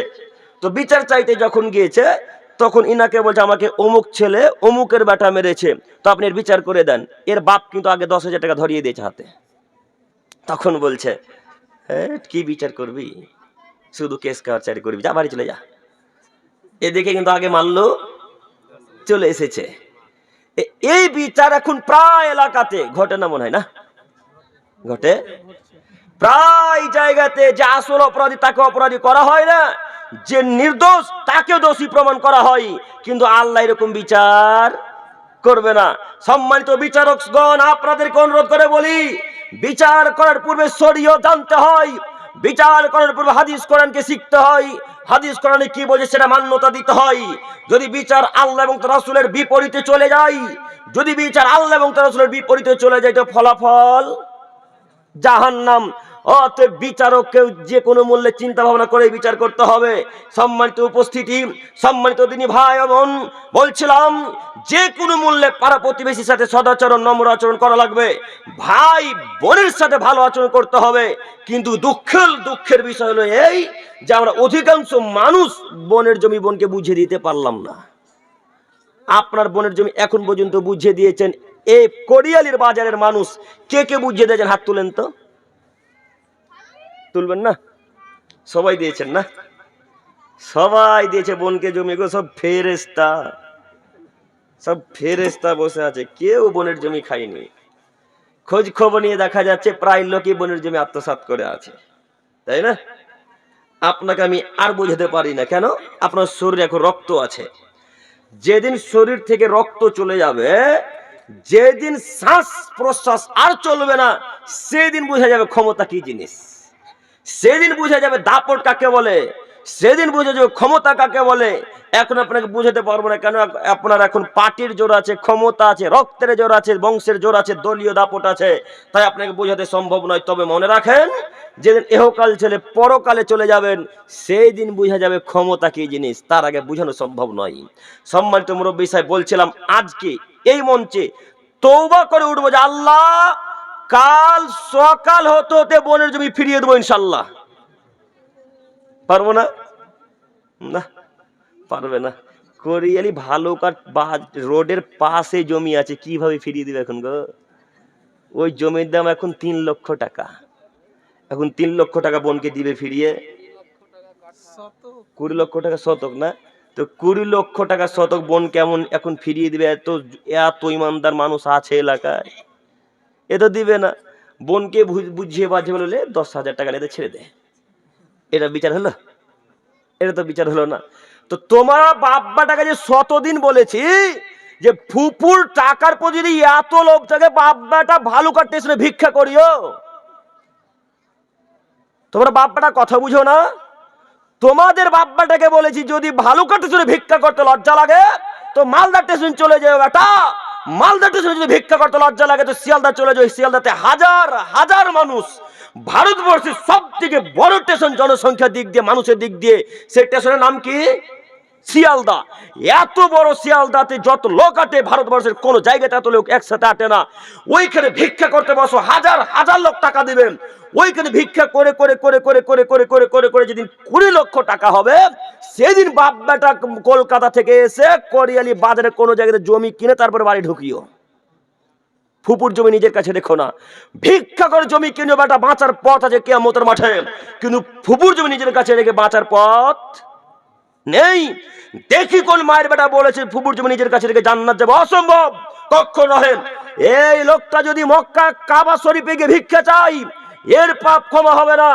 এই লোকটা কাবার গিলাফ ধরে যদি ভিক্ষা চাই, এর পাপ ক্ষমা হবে না। পাপ দুই ভাগে বিভক্ত। এক, আল্লাহর সাথে জড়িত পাপ। দুই, মানুষের সাথে জড়িত পাপ। মানুষের সাথে জড়িত যেগুলো পাপ, ওইগুলো আল্লাহ ক্ষমা করবে না। এখন বোনের জমি দখল করেছেন, কিভাবে আল্লাহ ক্ষমা করবে? এ কথা আপনাকে আমি কি দিয়ে বুঝাই? সম্মানিত মুরব্বী সাহেব, বলছিলাম আপনাদের গ্রামের এলাকার মানুষের অবস্থা যেমন, ঠিক আপনাদের মেম্বারের অবস্থা ঠিক তেমন। আপনাদের মেম্বারের অবস্থা যেমন, তেমন ডিলারের অবস্থা ঠিক তেমন। কেউ হক আদায় করতে জানে না, কেউ ন্যায় বিচার করতে জানে না। ওইদিকে মমতা খালা ওই নবান্নতে বলেছে করিয়ালির বাজারে যত মানুষ আছে প্রত্যেকটা লোক মাথা পিছু 4 কিলো 5 কিলো করে গম দিতে হবে। এখন ডিলার সাহেব 3 কিলো করে গম দেয়। হ্যাঁ, কথা মিলে না মনে হয়। কথা মিলছে? নবান্নতে মমতা খালা বলল যে প্রত্যেকটা করিয়ালির মানুষের মাথা পিছু 5 কিলো করে চাল দিবে। এখন ডিলার সাহেব এসে দিয়েছে 3.5 কিলো 4 কিলো করে চাল, 1 কিলো চাল তার বাড়িতে। এটা মনে হয় ন্যায় বিচার নাকি? এটা ন্যায় বিচার নয়? তা আমরা তো এটাই ভেবেছি ন্যায় বিচার। নইলে মানুষ মুখ খোলে না কেন? নইলে মানুষ প্রতিবাদ করে না কেন? মানুষ আর কতদিন চুপ থাকবে? একটু এই ডিলার সাহেব ওই মানুষের চাল মেরে খেয়ে হজ করতে চলে গেছে মক্কায়। এই ভাই রে, এদিকে দেখেন, কোথায় হজ করতে গেছে? মক্কায়। হজ কিন্তু এখন 2 জায়গায় হয়, জানেন না? একটা হজ হয় মক্কায়, আর যাদের টাকা পয়সা নেই তারা হজ করতে যাবে ফুরফুরা শরীফে, মুরগি নিয়ে হজ হয়ে যাবে। হবে না? শ্রোতারা যে বলছে সুবহানাল্লাহ। তো হজ হলো কেন? কিভাবে হলো? বক্তা আপনার বলছে, আপনার বক্তা এইভাবে আমাদের মতো চেয়ারে বসে বলছে যাদের টাকা আছে পৃথিবীর মানুষ 24 পরগনায় তারা হজ করতে যাবে মক্কায়, যাদের টাকা পয়সা কম আছে তারা হজ করতে যাবে ফুরফুরাতে মুরগি নিয়ে। হজের মতো নিয়ে কি পাবে? তখন আমিও বললাম যে ফুরফুরাতে হজের মতো নিয়ে কি হয়? এটা তো চূড়ান্ত মিথ্যা কথা। ফুরফুরাতে গেলে জাহান্নামে টিকিট মিলে, কথা সত্য কথা। কথা বুঝতে পারলেন না মনে হয়? ফুরফুরাতে কোন মায়ের বেটা বললো হজ হবে? অসম্ভব, কখনো হয়। আজ থেকে পৃথিবীর 50,000 বছর পর যদি সারা পৃথিবীর মানুষ মিলে মক্কার চাইতে একটা ভালো দামি কাবাঘর তৈরি করে, আর ওই কাবাঘরে যদি সারা পৃথিবীর মানুষ হজ করতে যায়, তবে এদের হজ আর হবে না। কেন? হজ একজনের কথাতে হয়, তার নাম মুহাম্মদ সাল্লাল্লাহু আলাইহি সাল্লাম। তিনি বলেছেন হজ যদি কেউ করতে এখানে আসা লাগবে, মক্কাতে যাওয়া লাগবে, অতএব হজ ওখানেই করতে হবে। সম্মানিত মুরব্বী সাহেব, এই আপনাদের মেম্বার সাহেব আর ডিলার সাহেব মানুষের চাল ডাল টাকা পয়সা মেরে হজ করতে চলে গেছে মক্কাতে। মক্কাতে হজ করতে গিয়ে কাবার গিলাফকে ধরে মাথা ঠুকে ঠুকে ঠুকে ঠুকে রক্ত বের করে দিয়েছে কপাল দিয়ে। রক্ত বের করে দিয়ে এক পর্যায়ে এবার আল্লাহকে বলতে শুরু করেছে, আল্লাহ তুমি বড় দয়াবান, তুমি বড় ক্ষমাবান, তুমি বড় রহমান, তুমি বড় খালিক, তোমার দরবারে ভিক্ষা চাইছি। তুমি তো ক্ষমার সাগর, দয়ার আধার, তুমি আমাদেরকে ক্ষমা করতে পারো। অতএব আশা নিয়ে কাবার গিলাফে তোমার কাছে ভিক্ষা চাইছি। আল্লাহ তুমি আমার পাপ ক্ষমা করো। আল্লাহ আমি করিয়েলির মানুষের চাল মেরে খেয়েছি, তুমি ক্ষমা করো। আল্লাহ আমি করিয়েলির মানুষের রাস্তার টাকা মেরে খেয়েছি, তুমি ক্ষমা করো। এইভাবে ওই ওই মেম্বার আর ডিলার সে ভিক্ষা চাইছে আল্লাহর কাছে। তখন আল্লাহ তাআলা এক পর্যায়ে বলবেন, ও মেম্বার সাহেব, ও ডিলার সাহেব, চাল যে আমার নয় গো, চাল যে করিয়ালির মানুষের। ভিক্ষা চাইলে এখন করিয়ালির মানুষের কাছে ভিক্ষা চাইতে হবে। আমি আল্লাহ পাপ যদি ক্ষমা করে দিই, আমি আল্লাহ অত্যাচারী। মনে রেখো, মুসলিম মিসকাতের হাদিস, আমি আল্লাহ আমার উপর অত্যাচার করে হারাম করেছি, আমি আল্লাহ আমার বান্দার উপর অত্যাচার করে হারাম করে দিয়েছি। অতএব আমি আল্লাহ কখনো কোনো মানুষের উপর অন্যায় অবিচার করব না। যাও পশ্চিমবঙ্গে ফিরে গিয়ে মালদা জেলার করিয়ালি গ্রামে গিয়ে বলো, গ্রামের মানুষ আমি তোমাদের চাল মেরে রেখেছি, তুমি আমাকে ক্ষমা করো। এখন এই ডিলার ক্ষমাও চাইতে পারবে না পাড়া প্রতিবেশীর কাছে, এখন এই পাপ ক্ষমাও হবে না। ক্ষমা চাইতে পারবে? কত লোকের কাছে ক্ষমা চাইবে? হিন্দুকেও চাল দিয়েছে, খ্রিস্টানকেও দিয়েছে, বৌদ্ধকেও দিয়েছে, সাঁওতালকেও দিয়েছে, আপনাদেরকেও দিয়েছে। এখন কার কাছে ভিক্ষা চাইবে? এখন ভিক্ষা চাইবে না, যা পারবে না যেমন চাইতে, তারপর ক্ষমাও হবে না। অতএব আপনাকে বলি, ওর যদি হিসাব বিচার হয়, আপনি 10 বিঘা জমি বনের দখল করে আছেন, আপনার মনে বুঝি হিসাব হবে না? হবে? আপনার হিসাব হবে। 10 বিঘা তো বহু দূরের কথা। আরে আমাদের এলাকা যদি ক্যাশের বা আপনাদের এলাকার ক্যাশে যদি 1 টাকা এদিক ওদিক করে, এরও বিচার ফাইসালা কিয়ামতের মাঠে হবে। কি হিসাব করেছেন? সম্মানিত মুরব্বী সাহেব, বলছিলাম আজকের পর থেকে যত মানুষের জমি জায়গা দখল করে আছেন, প্রত্যেকটা মানুষের কাছে আমার অনুরোধ, আজকে ফিরিয়ে দিতে পারবো না, সকাল হতো তো ইনশাল্লাহ পারবেন। ইনশাল্লাহ, ইনশাল্লাহ। আপনি এতটুকু মাথায় কথা রাখবেন যে মানুষকে দুঃখ কষ্ট দিয়ে জান্নাত পাওয়া যায় না, এ কথাই চূড়ান্ত। অতএব আমি আপনাকে অনুরোধ জানাচ্ছি, নীতি পরিবর্তন করেন। এরপর আয়াত, মহান আল্লাহ তাআলা বলেন, ওয়াবুদুল্লাহ, পৃথিবীর মানুষ তোমরা আমার ইবাদত করবে, ওয়ালা তুশরিকু বিহি শাইআ, তোমরা আমার ইবাদতের সাথে কাউকে শরীক স্থাপন করবে না। জরুরি এখানে একটি কথা, যদিও আমাদের বিষয় আজকে এই কথার সাথে সম্পৃক্ত নয়, তারপরেও কথা বলতে আমি বাধ্য। এখন হাজারো যুবক যারা এখন পৃথিবীতে চলাচল করছে, তাদের ডান হাত অথবা বাম হাতে দেখবেন ওই কালো ধাগা অথবা বালা পরা আছে, আছে থাকে। তো এখন মনে হয় এই করিয়ালির গ্রামের মানুষের নাই বালা হাতে, কিছু কিছু আছে। ওই লোকটাকে আল্লাহ বলছেন, তোমরা কি লোকমানের কথা পড়নি? তোমরা কি লোকমানের কথা জানো না? লোকমান কি বলল? তার ছেলেকে বলল, ইয়া বুনাইয়া, হে আমার আদরের সন্তান, লা তুশরিক বিল্লাহ, তুমি আল্লাহর সাথে কাউকে জড়াইও না বেটা, ইন্না শিরকা লা যুলমুন আযীম, নিশ্চয় শিরক পৃথিবীর সবথেকে বড় অপরাধ। এ কথা কে কাকে বলছে বলেন তো? বাপ ছেলেকে বলছে। লোকমান তার ছেলেকে বলছে, আব্বু কোশ্চিন কাল পৃথিবীতে যতদিন বেঁচে থাকবে ততদিন পর্যন্ত আল্লাহর সাথে কাউকে শরীক স্থাপন করো না বেটা। এটা আল্লাহ তাআলার কথা, তিনি লোকমান হাকিমও বলছেন। তো লোকমানের কথা আল্লাহ এত পছন্দ করলেন, লোকমানের কথা আল্লাহ এত পছন্দ করলেন, এই যে কোরআন মাজিদ, এই কোরআন মাজিদের মধ্যে আল্লাহ তো লোকমানের কথাকে পেশ করে দিয়ে সারা পৃথিবীর মানুষকে বাধ্য করলেন বলতে, হে পৃথিবীর মানুষ, লোকমান যে কথা তার ছেলেকে বলেছিল তোমরাও বলো। লোকমান বলতে পারে বেটা শিরিক করো না, লোকমান বলতে পারে বেটা মাজারে চাদর দিও না, লোকমান বলতে পারে বেটা হাতে তাবিজ দিও না, এ কথা লোকমান বলতে পারে। আপনি বলতে পারেন না? লোকমানও বাপ, আপনিও বাপ। লোকমান কোন নবী নন। শেখ লোকমান নবী ছিল? লোকমান নবী নয়। লোকমান একজন সাধারণ মানুষ, তবে খুব জ্ঞানী মানুষ, খুব দামি মানুষ, খুব পরহেজগার মানুষ। তাই তার কথাকে আল্লাহ কোরআন মাজিদের মধ্যে পেশ করলেন। সম্মানিত দিনী ভাই, সম্মানিত মুরব্বী সাহেব, লোকমান তার ছেলেকে শিরকের ব্যাপারে বাধা দিচ্ছে, আপনার বাধা দেওয়া উচিত। বলতে পারলেন না বেটা হাতে বালা দিয়েছো, দাঁত ভেঙে দেবো একেবারে, এই কথা বলতে পারলেন না? আপনি বাপ, আপনি কাপুরুষ বাপ। আপনার মতো বাপকে আমরা বাপ মনে করি না। যেই বাপের সামনে ছেলে হাতে মালা পরে থাকে, যেই বাপের সামনে ছেলে গলাতে মালা দিয়ে থাকে, যেই বাপের সামনে ছেলে পায়ে কালো ধাগা পরে থাকে, হাতে তাবিজ পরে থাকে, এরকম বাপকে আমরা বাপ বলি না। এরা কাপুরুষ বাপ, এরা কাপুরুষ বাপ, এরা কাপুরুষ বাপ। বাপ হলে ক্ষমতা, বাপ মানে ক্ষমতা। ক্ষমতা কি জিনিস? চোখ যেদিকে ঘুরবে, বউ বাচ্চা সেদিকে ঘুরবে, তার নাম ক্ষমতা। চোখ বলবে এই বেটা হাত থেকে বালা খোল, সঙ্গে সঙ্গে বেটা হাত থেকে বালা খুলবে, তার নাম ক্ষমতা, তার নাম পুরুষ। এখন যত যুবকের হাতে বালা আছে, এদের বাপেরা কি কেউ পুরুষ নন? সব কি কাপুরুষ? কেন হাতে বালা আছে? বালা থাকবে কেন? মুসলমান পরিবারে জন্মগ্রহণ করার পর হাতে বালা থাকবে মানে? আমরা তো হিসাব করতে পারলাম না।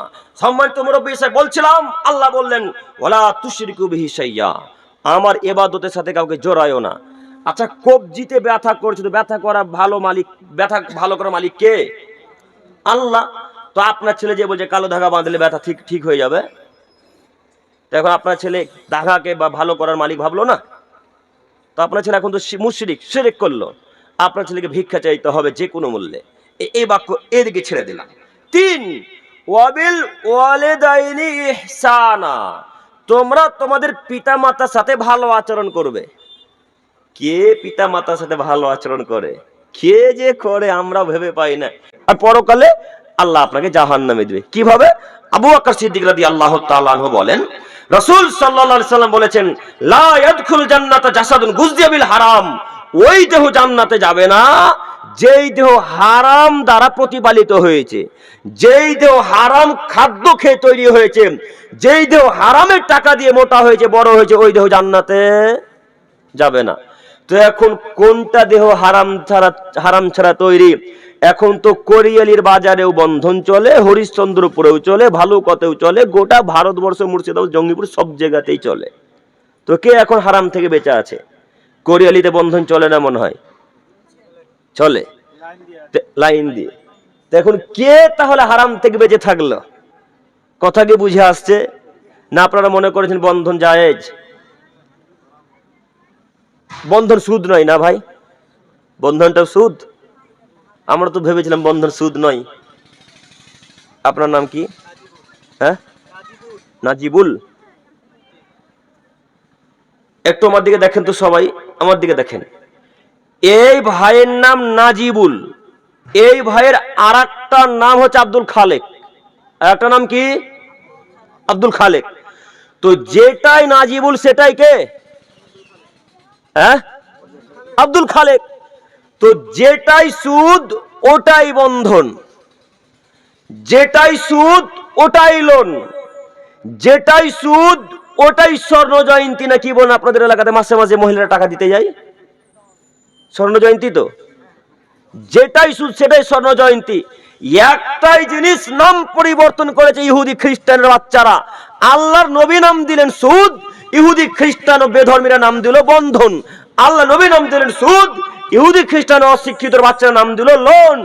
আল্লাহ নবী নাম দিলেন সুদ, আর এরা বলল ওই স্বর্ণ জয়ন্তী। আল্লাহ নবী নাম দিলেন জেনা, আর ইহুদি খ্রিস্টানেরা নাম দিল ভালোবাসা দিবস। সব রাসূলের কথাকে বিপরীত করে দিয়ে এরা সব পরিবর্তন করেছে। একটু সামনে আসছে 25শে ডিসেম্বর, নাকি? আজকে 20 ডিসেম্বর। আপনাদের সাথে আর দেখা হবে না বলে আমি এই কথা বলে চলে যাচ্ছি। 22 তারিখ বাংলাদেশ ঢুকে যাব।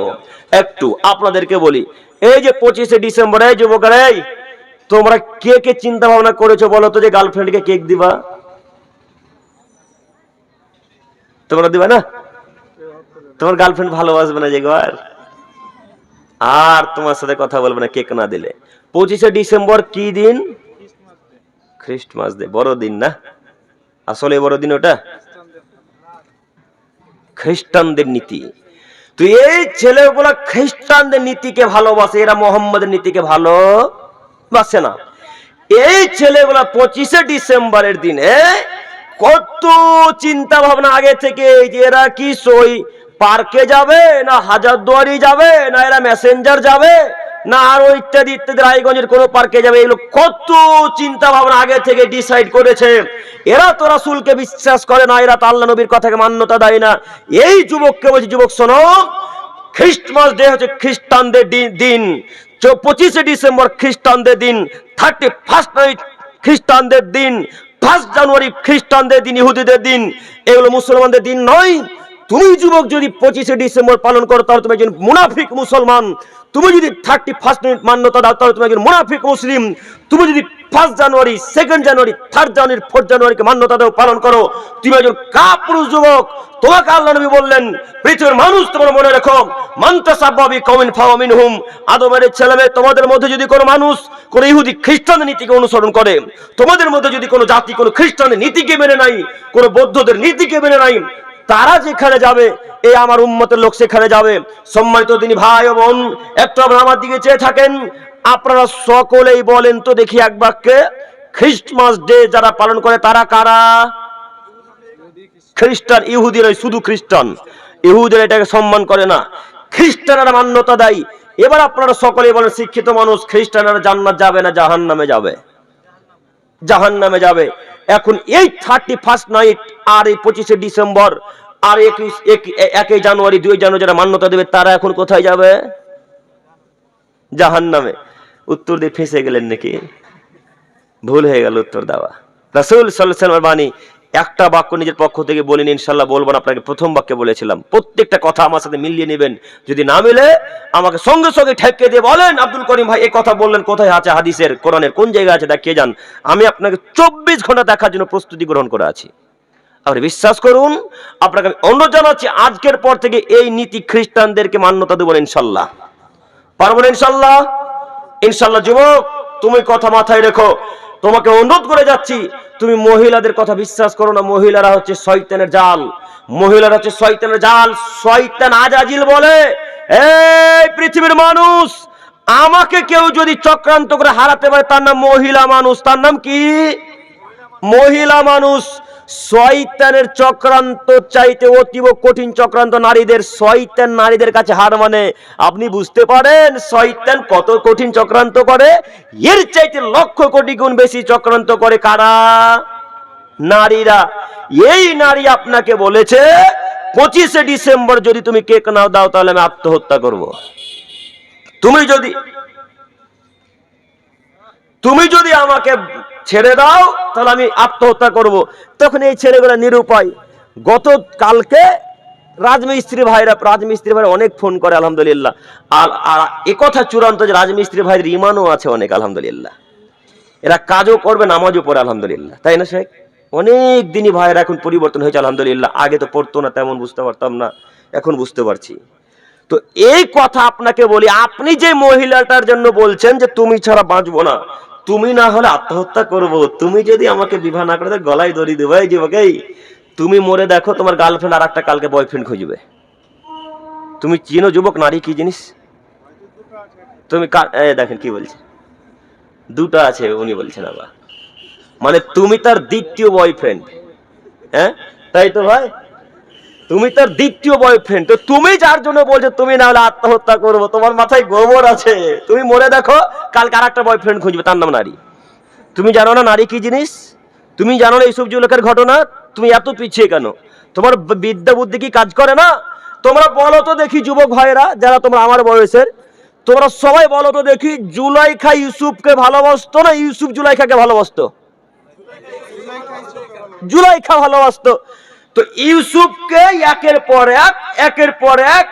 পর এক দরজার ভিতরে, বিশাল দরজা, রাজাদের বাড়ি কত বড় হবে ভাবনা চিন্তা করেন একবার, বিশাল দরজা। তো এই জুলাইখার যারা কর্মচারী, যারা তার দাস দাসী, তারা তাকে ভিতরে নিয়ে যাচ্ছেন আর একের পর এক দরজা লাগিয়ে দিচ্ছেন, খিল লাগিয়ে দিচ্ছেন। জুলাইখা আছে একবারে শেষ দরজায়, ওই প্রথম দিকে। ওই দরজা যখন চলে গেল, জুলাইখা তার দাসীকে বলে, যাও তোমরা এখন চলে যাও, ইউসুফের সাথে আমার এখন কথা আছে। এইবার যখন তারা চলে গেল তখন জুলাইখা ইউসুফকে বলছেন, ইউসুফ তোমার সাথে আমি এখন ব্যভিচারে লিপ্ত হব, জেনাতে লিপ্ত হতে হবে। তখন ইউসুফ আলাইহিস সালাম বললেন, মাআল্লাহ, হে জুলাইখা শোনো, আমি তোমার সাথে ব্যভিচারে লিপ্ত হতে পারবো না, আমি আল্লাহকে ভয় করি, আমি আল্লাহর নবী, আমি তোমার সাথে জঘন্যতম অপরাধ লিপ্ত হতে পারি না। তোমার স্বামী আমাকে বড় করেছে, আমি তো তার সাথে বিশ্বাসঘাতকতা করতে পারি না। এই যে কথা বললো, আর ইউসুফ আগে আগে দৌড়াই, জুলাইখা পিছন পিছন দৌড়াই, ইউসুফ আগে আগে দৌড়াই, জুলাইখা পিছন পিছন দৌড়াই। প্রথম দরজা, ওই যে যেটা প্রথমে হুড়কা লাগিয়েছিল, হুড়কা বুঝেন কি? খিল। ওই যে খিলটা প্রথম দরজা লাগিয়েছিল, ওই দরজা খুলবে এমত অবস্থায় জুলাইখার স্বামী যেমনই জুলাইখা তার স্বামীকে দেখেছে সঙ্গে সঙ্গে কথাকে পরিবর্তন করে দেয়, বলছে এই যে দেখেন দেখেন দেখেন দেখেন দেখেন, এতদিন দুধ গলে দিয়ে কালসা পুষলেন, আপনি ছিলেন না, তার সুযোগ নিয়ে ইউসুফ আমার সাথে জেনা করতে ব্যস্ত হয়েছিল। আচ্ছা বলো তো যুবক, তখন কে ব্যস্ত ছিল? জুলাইখা। সঙ্গে সঙ্গে কথা পরিবর্তন, 1 সেকেন্ড যায় না, সঙ্গে সঙ্গে কথা পরিবর্তন করতে হবে। তার নাম কি? তার নাম নারী জাতি। আর তুমি বলছো ওকে ছাড়া বাঁচবো না। ও আর একটা বয়ফ্রেন্ড খুঁজবে, ওই ভাই বললো দ্বিতীয় বয়ফ্রেন্ড, ওটাই সত্য কথা। শোনো যুবক, তোমাকে বলি, তুমি যে গার্লফ্রেন্ডকে নিয়ে পার্ক যাচ্ছ বা ঘুরতে যাচ্ছ, তোমাকে বলে যাচ্ছি তুমি কথা মনে রাখো, আব্দুল করিমের কথা মিলিয়ে নিবে তুমি, কোনোদিন না কোনোদিন তোমার সাথে মিলবেই মিলবে, কথা চূড়ান্ত সত্য। তুমি যার হাত ধরে গার্লফ্রেন্ডকে নিয়ে ঘুরতে গেছো বাজারে বা কোনো জায়গায়, ওইখানে যদি সেই নারীর বাপের বা ভাইয়ের সাথে দেখা হয়ে যায়, সঙ্গে সঙ্গে কথাকে পরিবর্তন করে দিয়ে বলবে আব্বু আব্বু, এই যে আব্দুল্লাহ আমাকে জোর করে নিয়ে এসেছে বাজারে, এ কথা বলতে পারে না? মালদার অদবাড়ি স্টাইল বাজারে নিয়ে গেছেন আপনার গার্লফ্রেন্ডকে, সঙ্গে সঙ্গে দেখা হচ্ছে তার বাপের সাথে, স্টাইল বাজার এক্সপ্রেস বাজারের ভেতরেই বলতে শুরু করেছে আব্বু আব্বু আমাকে জোর করে ছেলেটা নিয়ে এসেছে, আপনি কি জেলে দেন, আপনি কি পুলিশে দেন, এই ছেলেটাকে জেলে দেন আব্বু। এই কথা আপনার গার্লফ্রেন্ড আব্বার সামনে বলতে পারে না? বলতে পারে। সঙ্গে সঙ্গে পরিবর্তন করে দেবে কথা। তার নাম নারী জাতি। তুমি কাকে বিশ্বাস করেছো? তুমি কাকে মান্যতা দিয়েছো? তোমাকে অনুরোধ জানাচ্ছি, আজকের পর থেকে ওদের পাল্লায় পড়বো না ইনশাল্লাহ।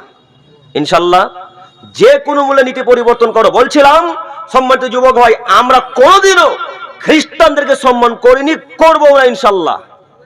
ইনশাল্লাহ পারবেন ইনশাল্লাহ বলতে? ইনশাল্লাহ। মনে রাখবেন, মহান আল্লাহ তাআলা বললেন ইয়া আইয়ুহাল্লাযিনা আমানু, হে ঈমানদারগণ, লা তাত্তাখিযুল ইয়াহুদা নাসরা আউলিয়া, ইহুদি এবং খ্রিস্টানদেরকে তোমরা বন্ধুরূপে গ্রহণ করো না। বাণী কার?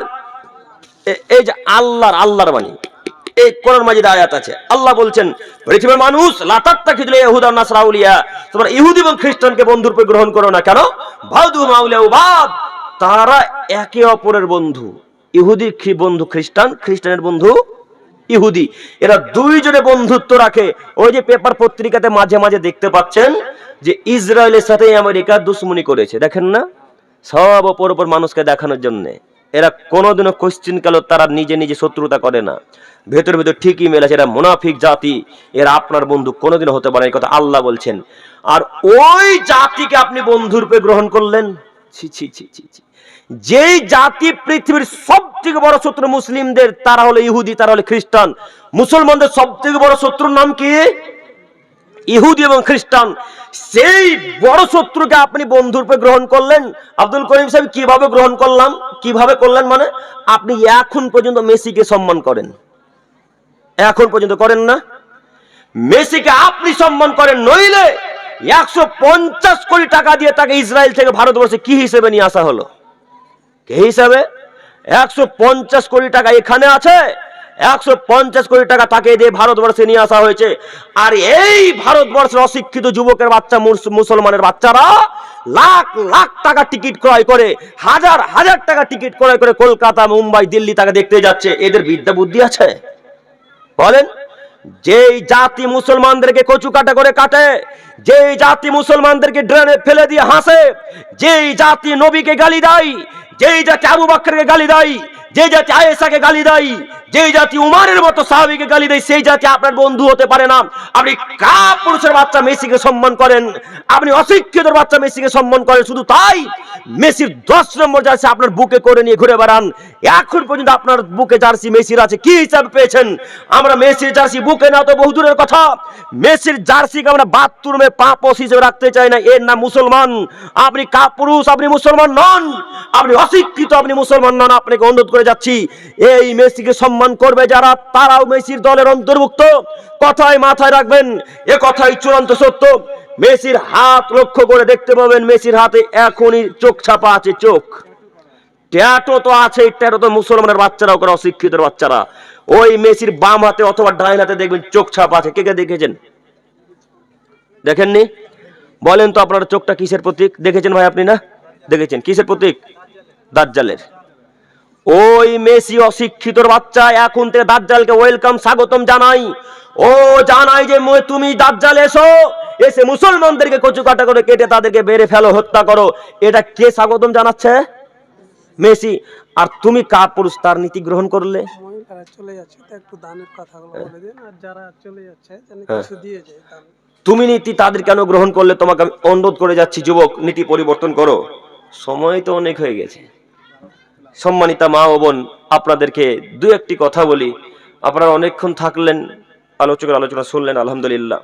তো শেষ পর্যায়ে বলি, আপনারা যে যতটুকু পারবেন অবশ্যই দিয়ে যাবেন, কেউ ফাঁকা হাত যাবেন না। ওই ভাই যাবে নাকি? না, ছোট ছোট ছেলেগুলো নাই, বাচ্চা ছেলে, এই ছেলেগুলোকে পাঠান। ও আচ্ছা, মায়ের আপনাদের ওদিকে বাচ্চা ছেলেরা যাচ্ছে, আপনারা অবশ্যই টাকা দিবেন, কেউ ফাঁকা হাত যাবেন, এটা আমার অনুরোধ আপনাদের প্রতি, এটা আমার আশা আকাঙ্ক্ষা যে কেউ খালি হাত যাবেন ইনশাল্লাহ। আর আপনারা যারা চলে যাচ্ছেন, যে যা পারবেন দিয়ে যাবেন ইনশাল্লাহ। অবশ্যই কেউ ফাঁকা হাত যাবেন, এটা আমাদের অনুরোধ, এটা আমাদের অনুরোধ আপনাদের কাছে। অবশ্যই যে যতটুকু পারবেন দিয়ে যাবেন, এটা আমাদের আশা। সম্মানিত মুরব্বী সাহেব, একটু আপনারা আমার দিকে চেয়ে থাকেন। তো আমি যেটা বলতে চাচ্ছিলাম, আজকের পর থেকে মেসিকার সম্মান করবো ইনশাল্লাহ, আর করবেন ইনশাল্লাহ। আপনার ছেলে টুপিটা যদি খুলেন তো দেখবেন চুল একদিকে আছে, আরেকদিকে নাই আছে।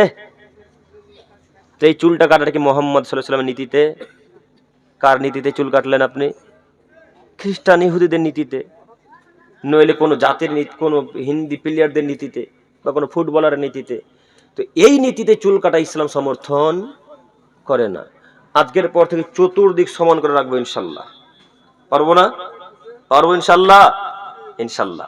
সম্মানিত উপস্থিতি, বলছিলাম নীতি পরিবর্তন করেন। এরপরের বাক্য আমি বলতে চাচ্ছিলাম যে আদমের ছেলে মেয়ে ততদিন পর্যন্ত কোলে সফলতা অর্জন করতে পারবে না যতদিন পর্যন্ত আল্লাহ এবং তার রাসূলের পদ্ধতি গ্রহণ করতে পারবে না। যতদিন পর্যন্ত আদমের ছেলেমেয়েরা আল্লাহ এবং তার রাসূলের পদ্ধতি গ্রহণ না করে নিবে, ততদিন পর্যন্ত তারা সফলতা অর্জন করতে পারবে না। অতএব বলছিলাম, যে কোনো মূল্যে সফলতা যদি অর্জন করা লাগে, তাহলে আপনাকে যে কোনো মূল্যে আল্লাহ এবং তার রাসূলের পদ্ধতি গ্রহণ করা লাগবে। আল্লাহ সুবহানাহু ওয়া তাআলা বললেন, পৃথিবীর মানুষ, তোমরা যদি সফলতা অর্জন করতে চাও, তাহলে তোমরা সাহাব আমার নবীকে ভালোবাসো। তোমরা যদি আমার ভালোবাসা পেতে চাও, তাহলে তোমরা নবীকে মান্যতা দাও, তাহলে তোমাদের জান্নাত হবে, তোমরা সফলতা অর্জন করতে পারবে। একটু এখানে কয়েকটি কথা মনে রাখবেন, আমাদের বক্তব্যের বিষয়ের সাথে এই বাক্যটা খুব সম্পৃক্ত, খুব জড়িয়ে আছে। সেটা হচ্ছে, আমরা যতই সালাত আদায় করি, যতই সিয়াম পালন করি, যতই পাড়া প্রতিবেশীর সাথে ভালো, যতই সিয়াম পালন করি বা টাকা দান করি, যদি পাড়া প্রতিবেশীর সাথে ভালো আচরণ না হয়, তো জান্নাত হবে না। প্রমাণ আবু হুরায়রা রাদিয়াল্লাহু তাআলা আনহু হাদিস, খুব বিখ্যাত সাহাবী, তিনি বর্ণনা করছেন, পেশ করছেন। তিনি বলছেন, একটা লোক আমাদের নবীর নিকটে আসলেন। নবীর নিকটে আসতেই আল্লাহ নবীকে বললেন, ইয়া রাসূলুল্লাহ, হে আল্লাহ রাসূল, অমুক গ্রামে একটা মহিলা আছে, যে মহিলাটা বেশি বেশি সালাত আদায় করে।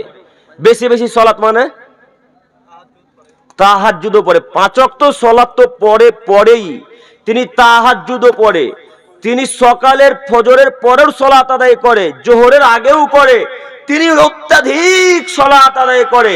আল্লাহ নবী, ওই মহিলাটা বেশি বেশি সিয়াম পালন করে, মানে রমজান মাসে তো সিয়াম রাখেই, তিনি মুহররমের সিয়াম, তিনি সাপ্তাহিক সিয়াম, তিনি মাসিক সিয়াম, তিনি ওই আরাফার ময়দানে সিয়াম, অনেক সিয়াম পালন করে। আল্লাহ নবী, ওই মহিলাটা দানের সংখ্যা এত বেশি, ওই মহিলাটা দানের সংখ্যা এত বেশি, ওর মতো দান ওই গ্রামে আর কেউ করতে পারে না। কিন্তু একটাই প্রবলেম, অসুবিধা, সেটা হচ্ছে এই যে ওই মহিলার মুখের দ্বারাতে পাড়া প্রতিবেশী কেউ কোনোদিন নিরাপদে থাকেনি, কেউ কোনোদিন শান্তি পায়নি। আল্লাহ নবী, তো এই মহিলাটার ব্যাপারে কিছু বলেন। তখন আমাদের নবী মুহাম্মদ সাল্লাল্লাহু আলাইহি ওয়াসাল্লাম বললেন, শোনো, তোমার কথা যদি সত্য হয়, এই বাক্য যদি তার সাথে মিলে যায়, তো মনে রেখো, হিয়া ফিন্নার, সে মহিলা জাহান্নামী, ওই মহিলা জাহান্নামে যাবে। এক, ওই ব্যক্তি আবার আল্লাহ নবীকে জিজ্ঞাসা করলেন, আল্লাহ নবী, ওই গ্রামে আরেকটা নারী আছে, কম কম সালাত আদায় করে। কম কম মানে শুধু 5 ওয়াক্ত সালাত আদায় করে, সুন্নাত নফল ওই তাহাজ্জুদ আর কিছু আদায় করে না, শুধু ফরজটা আদায় করে। আল্লাহ নবী, ওই মহিলা কম কম সিয়াম পালন করে, শুধু রমজান মাসে সিয়াম পালন করে। আল্লাহ নবী, ওই মহিলাটা দানের সঙ্গে অতীব কম, পনির, হোটেলে পনির খাননি, ওই পনির আল্লাহর রাস্তায় দান করলে যত পরিমাণ নেকি হয়, আল্লাহ নবী ওর চাইতেও কম সংখ্যক তিনি দান করে।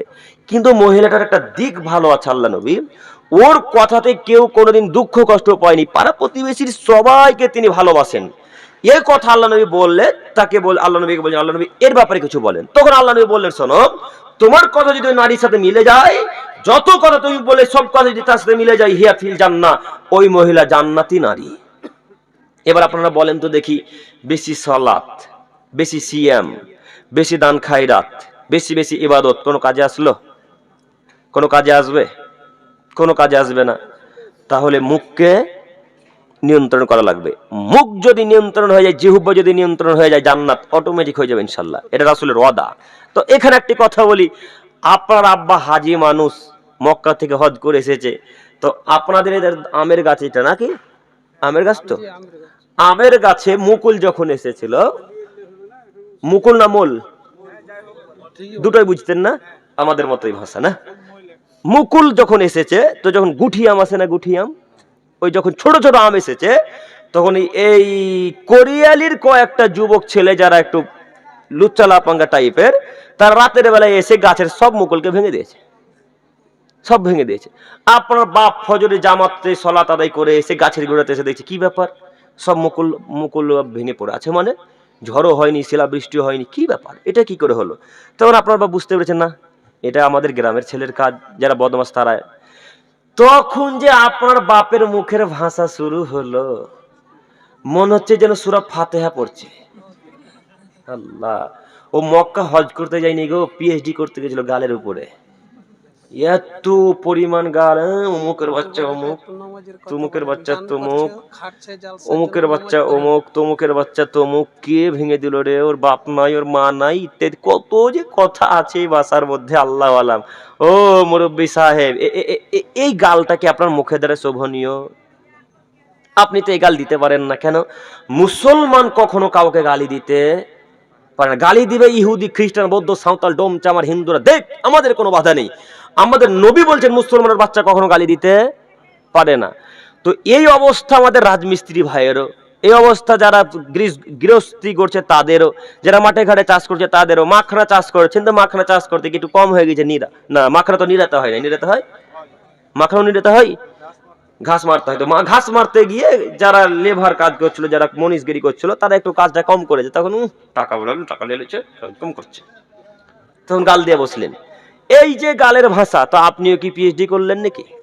কেন গালি দিলেন? আপনি তো গালি দিতে পারেন না, দেখবেন গালি দিতে পারেন কিনা, একটু একটু একটু। দাদু, ও দাদু, একটু আমার দিকে দেখেন, আপনারই মুখের ভাষা খুব খারাপ, একটু আপনি দেখেন তো। আবু বকর সিদ্দিক, আবু হুরায়রা আর আমাদের নবী মুহাম্মদ সাল্লাল্লাহু আলাইহি সাল্লাম, তিনজন মানুষ। সাল্লাল্লাহু আলাইহি সাল্লাম বললেন, বলেছেন সাল্লাল্লাহু আলাইহি সাল্লাম বলবেন। মনে করেন এই জায়গাতে এক জায়গায় দাঁড়িয়ে আছে, একটা লোক হঠাৎ এসে আবু বকরকে গালি দিতে লাগলেন, হঠাৎ, কোনো কথাবার্তা নেই, এসে আবু বকরকে গালি, অমুক তমুক, হেন তেন, যে ভাষা আসছে মুখে সে ভাষায় গালি দিচ্ছে। তো গালি দেওয়া যেমন, আল্লাহ নবী লোকটার দিকে তাকাচ্ছে আর আবু বকরের দিকে তাকাচ্ছে, আর মুচকি মুচকি হাসছে, মুচকি মুচকি। রাসূলের হাসি তো একটা ক্যালি আলাদা। আমরা তো হাসলে 32টা দাঁত দেখা যায়, হ্যাঁ, আরে শয়তানি হাসি, কি কি কি কি করে হাসি আমরা। তো রাসূল সাল্লাল্লাহু আলাইহি ওয়াসাল্লাম হাসলেন, তো মুচকি হেসে এদিকে মুখকে নিচে করলেন। তো লোকটা যখন গালের মাত্রা বাড়িয়ে দিল, আবু বকর কিন্তু সহ্য করতে পারলেন না। আবু বকর তো মানুষ, তো আবু বকর সিদ্দিক রাদিয়াল্লাহু তাআলা আনহু গালের কথা সহ্য করতে না পেরে তখন তিনি একটা কোন ভাষাতে গালি দিলেন। তারা সাহাবী মানুষ, তারা নোংরা ভাষায় গালি দিবে না। হয়তো তিনি কিছু বলে যে চুপ কর, তুমি অমুকের বাচ্চা, এরকম কিছু বললেন, এ কথা কিন্তু হাদিসে উল্লেখ নেই। শুধু এ কথা আবু হুরায়রা বলছেন যে তিনিও গালি দিলেন, তার মানে খারাপ কথা একটা বলেছেন। তো যেমনই খারাপ কথা বলা, আল্লাহ নবী আবু বকরের কাছ থেকে দূরে চলে গেলেন, দূরে চলে গেছেন। আবু বকরের মাথা তার কাজ করে না, কি ব্যাপার? এতক্ষণ আল্লাহ নবী চুপ ছিলেন, ওই লোকটা গালি দিয়েছিল, মুচকি মুচকি হাসছিল, আমি কিছু বলা মাত্র আল্লাহ নবী চলে গেলেন। মানে যেমনই আল্লাহ নবী চলে গেছেন, সঙ্গে সঙ্গে আল্লাহ নবীর কাছে আবু বকর চলে গেছেন, গিয়ে আল্লাহ নবীকে বলছেন, আল্লাহ নবী ব্যাপারটা কি বুঝতে পারলাম না, একটু বুঝে বলেন না, কি হলো, আপনি চলে এলেন কেন? তখন আমাদের নবী মুহাম্মদ সাল্লাল্লাহু আলাইহি ওয়াসাল্লাম আবু বকরকে বলছেন, আবু বকর, তোমাকে যখন ওই ইহুদি লোকটা গালি দিচ্ছিল, তখন তোমার পক্ষ থেকে একজন ফেরেশতা উত্তর করছিল। কে আবু বকরের দিক থেকে উত্তর দিচ্ছিল? ফেরেশতা। সুবহানাল্লাহ। আবু বকর, তুমি যেমনই গালি দিয়েছো, মুখ দিয়ে নোংরা কথা যেমনই বের করেছো, সঙ্গে সঙ্গে ফেরেশতারা তোমার কাছে চলে গেল। ওই জায়গাতে শয়তান উপস্থিত হয়ে গেছে আবু বকর, আর যেখানে শয়তান থাকে সেখানে আমি মুহাম্মদ সাল্লাল্লাহু আলাইহি ওয়াসাল্লাম থাকি না। তাই আবু বকর তোমার কাছ থেকে চলে এসেছি। এই যে আল্লাহ নবী আবু বকরকে নিষেধ করলেন, ওই যে বন্ধ করলেন মুখের ভাষা বন্ধ করা, ওই চললো। আর কোনদিন তিনি কোশ্চিন কালো কাউকে নোংরা ভাষায় কথা বলেননি। এবার আপনাকে বলি যে যখন কেউ আপনাকে গালি দেয়, আপনার পক্ষ থেকে কে উত্তর করে? ফেরেশতা। এইবার আপনাকে যখন গালি দিল, আপনি যখন তাকে গালি দিলেন, তখন দুইজনের পাপটা সমান সমান হয়ে গেল না? আর তো কিয়ামতের মাঠে নেকি পাবেন না। এই যে আমাদেরকে যারা ফেসবুক ইউটিউবে গালি দিচ্ছে বা ডাইরেক্ট ফোন করে গালি দিচ্ছে বেদাতিরা, বেদাতির যে আজকে 3 দিন থেকে কত ফোন আসছে আল্লাহু আলাম, আল্লাহ ভালো জানে। আর এই যে ইউটিউবার গুলো, এই ভাইটার নাম কি গো, চ্যানেল একটা আছে, হ্যাঁ কি না না মঞ্জুর দিয়ে টিভিটা আছে, যাই এরকম একটা চ্যানেল আছে, মঞ্জুর আব্দুল জালিল তো বড় চ্যানেল, একটা চ্যানেল আছে খুব কম সংখ্যক। তো এইখানে একটা কথা বলেছিলেন উত্তর দিনাজপুরে যে হিন্দুদের মাঝে আর বেদাতীদের মাঝে কোনো পার্থক্য নেই। হিন্দুদের মাঝে আর ওই মাজার পূজারীদের মাঝে কোনো পার্থক্য নেই। কিভাবে? হিন্দু ভাইয়েরা দুর্গা মায়ের মাথাতে কাপড় দেয়, আর এই বেটা মাজার পূজারীরা কবরের উপরে চাদর দেয়। কোন পার্থক্য আছে? হিন্দু ভাইয়েরা দুর্গা মায়ের সামনে ওই আগরবাতি নিয়ে ধূপকাঠি নিয়ে কি যেন বলে, আর এই বেটারা মাজারের সামনে পীরের সামনে সকালবেলা ধূপকাঠি জ্বালিয়ে কি যেন বলে। কোনো পার্থক্য পাচ্ছেন? হিন্দু ভাইয়েরা পাঁঠা বলি দেয়, ছাগল বলি দেয় কালী মায়ের সামনে, দুর্গা মায়ের সামনে, আর এই বেটারা মুরগি বলি দেয়, ছাগল কাটে পীরের সামনে। কোন পার্থক্য আছে? হিন্দু ভাইয়েরা দুর্গার সামনে আপেল কলা বেদানা রাখে, আর এরা পীরের সামনে রাখে। কি পার্থক্য আছে বলেন? এই কথাটুকু বলাতে ওই ছেলেটা ভিডিওটা ছেড়েছে, বিশাল ভাইরাল হয়ে গিয়ে হাজার হাজার হানা বেদাতি মানুষেরা কল করে, আর কল ধরে গেল, আই বেটা তোকে কেটে ফেলে দেবো, 24 পরগনা আয় না, ফুরফুরা আইনে তোকে মেরে ফেলবো। কত গালের মাত্রা! একটু এই ভাষাটা, যে কথাটা আমি এই কথাটা বললাম, তার 2 দিন আগে বাংলাদেশের রফিকুল ইসলাম বিন সাইদ ভাইয়ের উপর অত্যাচার হয়েছে। দেখেছেন আপনারা? দেখেছেন না? রাজশাহীর বাঘাতে বক্তব্য দিচ্ছিলেন বেদাত এবং শিরকের বিরুদ্ধে। আমরা যে ব্যাপারে কথা বলি, যে হিসাবে জোর গলায়, তিনিও বলেন আলহামদুলিল্লাহ, আল্লাহ তাকে কবুল করুক, সকলে বলি আমিন। তার সেখানে বিষয় ছিল শিরক এবং বেদাত, যত সম্ভব শিরকের ব্যাপারে কথা বলতেই কোন দিক থেকে যে বেদাতিরা আসলো, এসে চেয়ারের বাড়ি যে যাকে পারছে আঘাত করছে, লাঠি দিয়ে আঘাত করছে, আর ওই রফিকুল ইসলামের সাইদ ভাইয়ের মাথাতে ইট দিয়ে পাথর দিয়ে আঘাত করেছে। দেখেছেন আপনারা? পাথর দিয়ে আঘাত করে ভাইকে অসুস্থ করেছেন, তাকে মেরেছেন, তার অত্যাচার করা হয়েছে। ওই বেদাতির বাচ্চাদেরকে বলছি, বাঘা কেন, সারা পৃথিবীর বেদাতির বাচ্চাদেরকে বলছি, তোমরা আঘাত করে আমাদের হক কথা বন্ধ করতে পারবে না। তোমরা আমাদেরকে গালি দিয়ে হক কথা বলা বন্ধ করতে পারবে না। তোমরা আমাদের ভয় দেখিয়ে, ধমকি দেখিয়ে, কেস করে আমাদেরকে বাধা দিতে পারবে না। যত গালি দিবে তোমরা, তত আমাদের দাওয়াতি ফিল আরো উঁচু হবে ইনশাল্লাহ। যতবার আমাদেরকে মারবে, তত আমাদের দাওয়াত উঁচু হবে। তোমরা মারো যত, আমরা বক্তব্য দিব তত। তোমরা যতবার আমাদের বিরোধিতা করবে, ততবার আমাদের বক্তব্যের জোর আরো বাড়বে।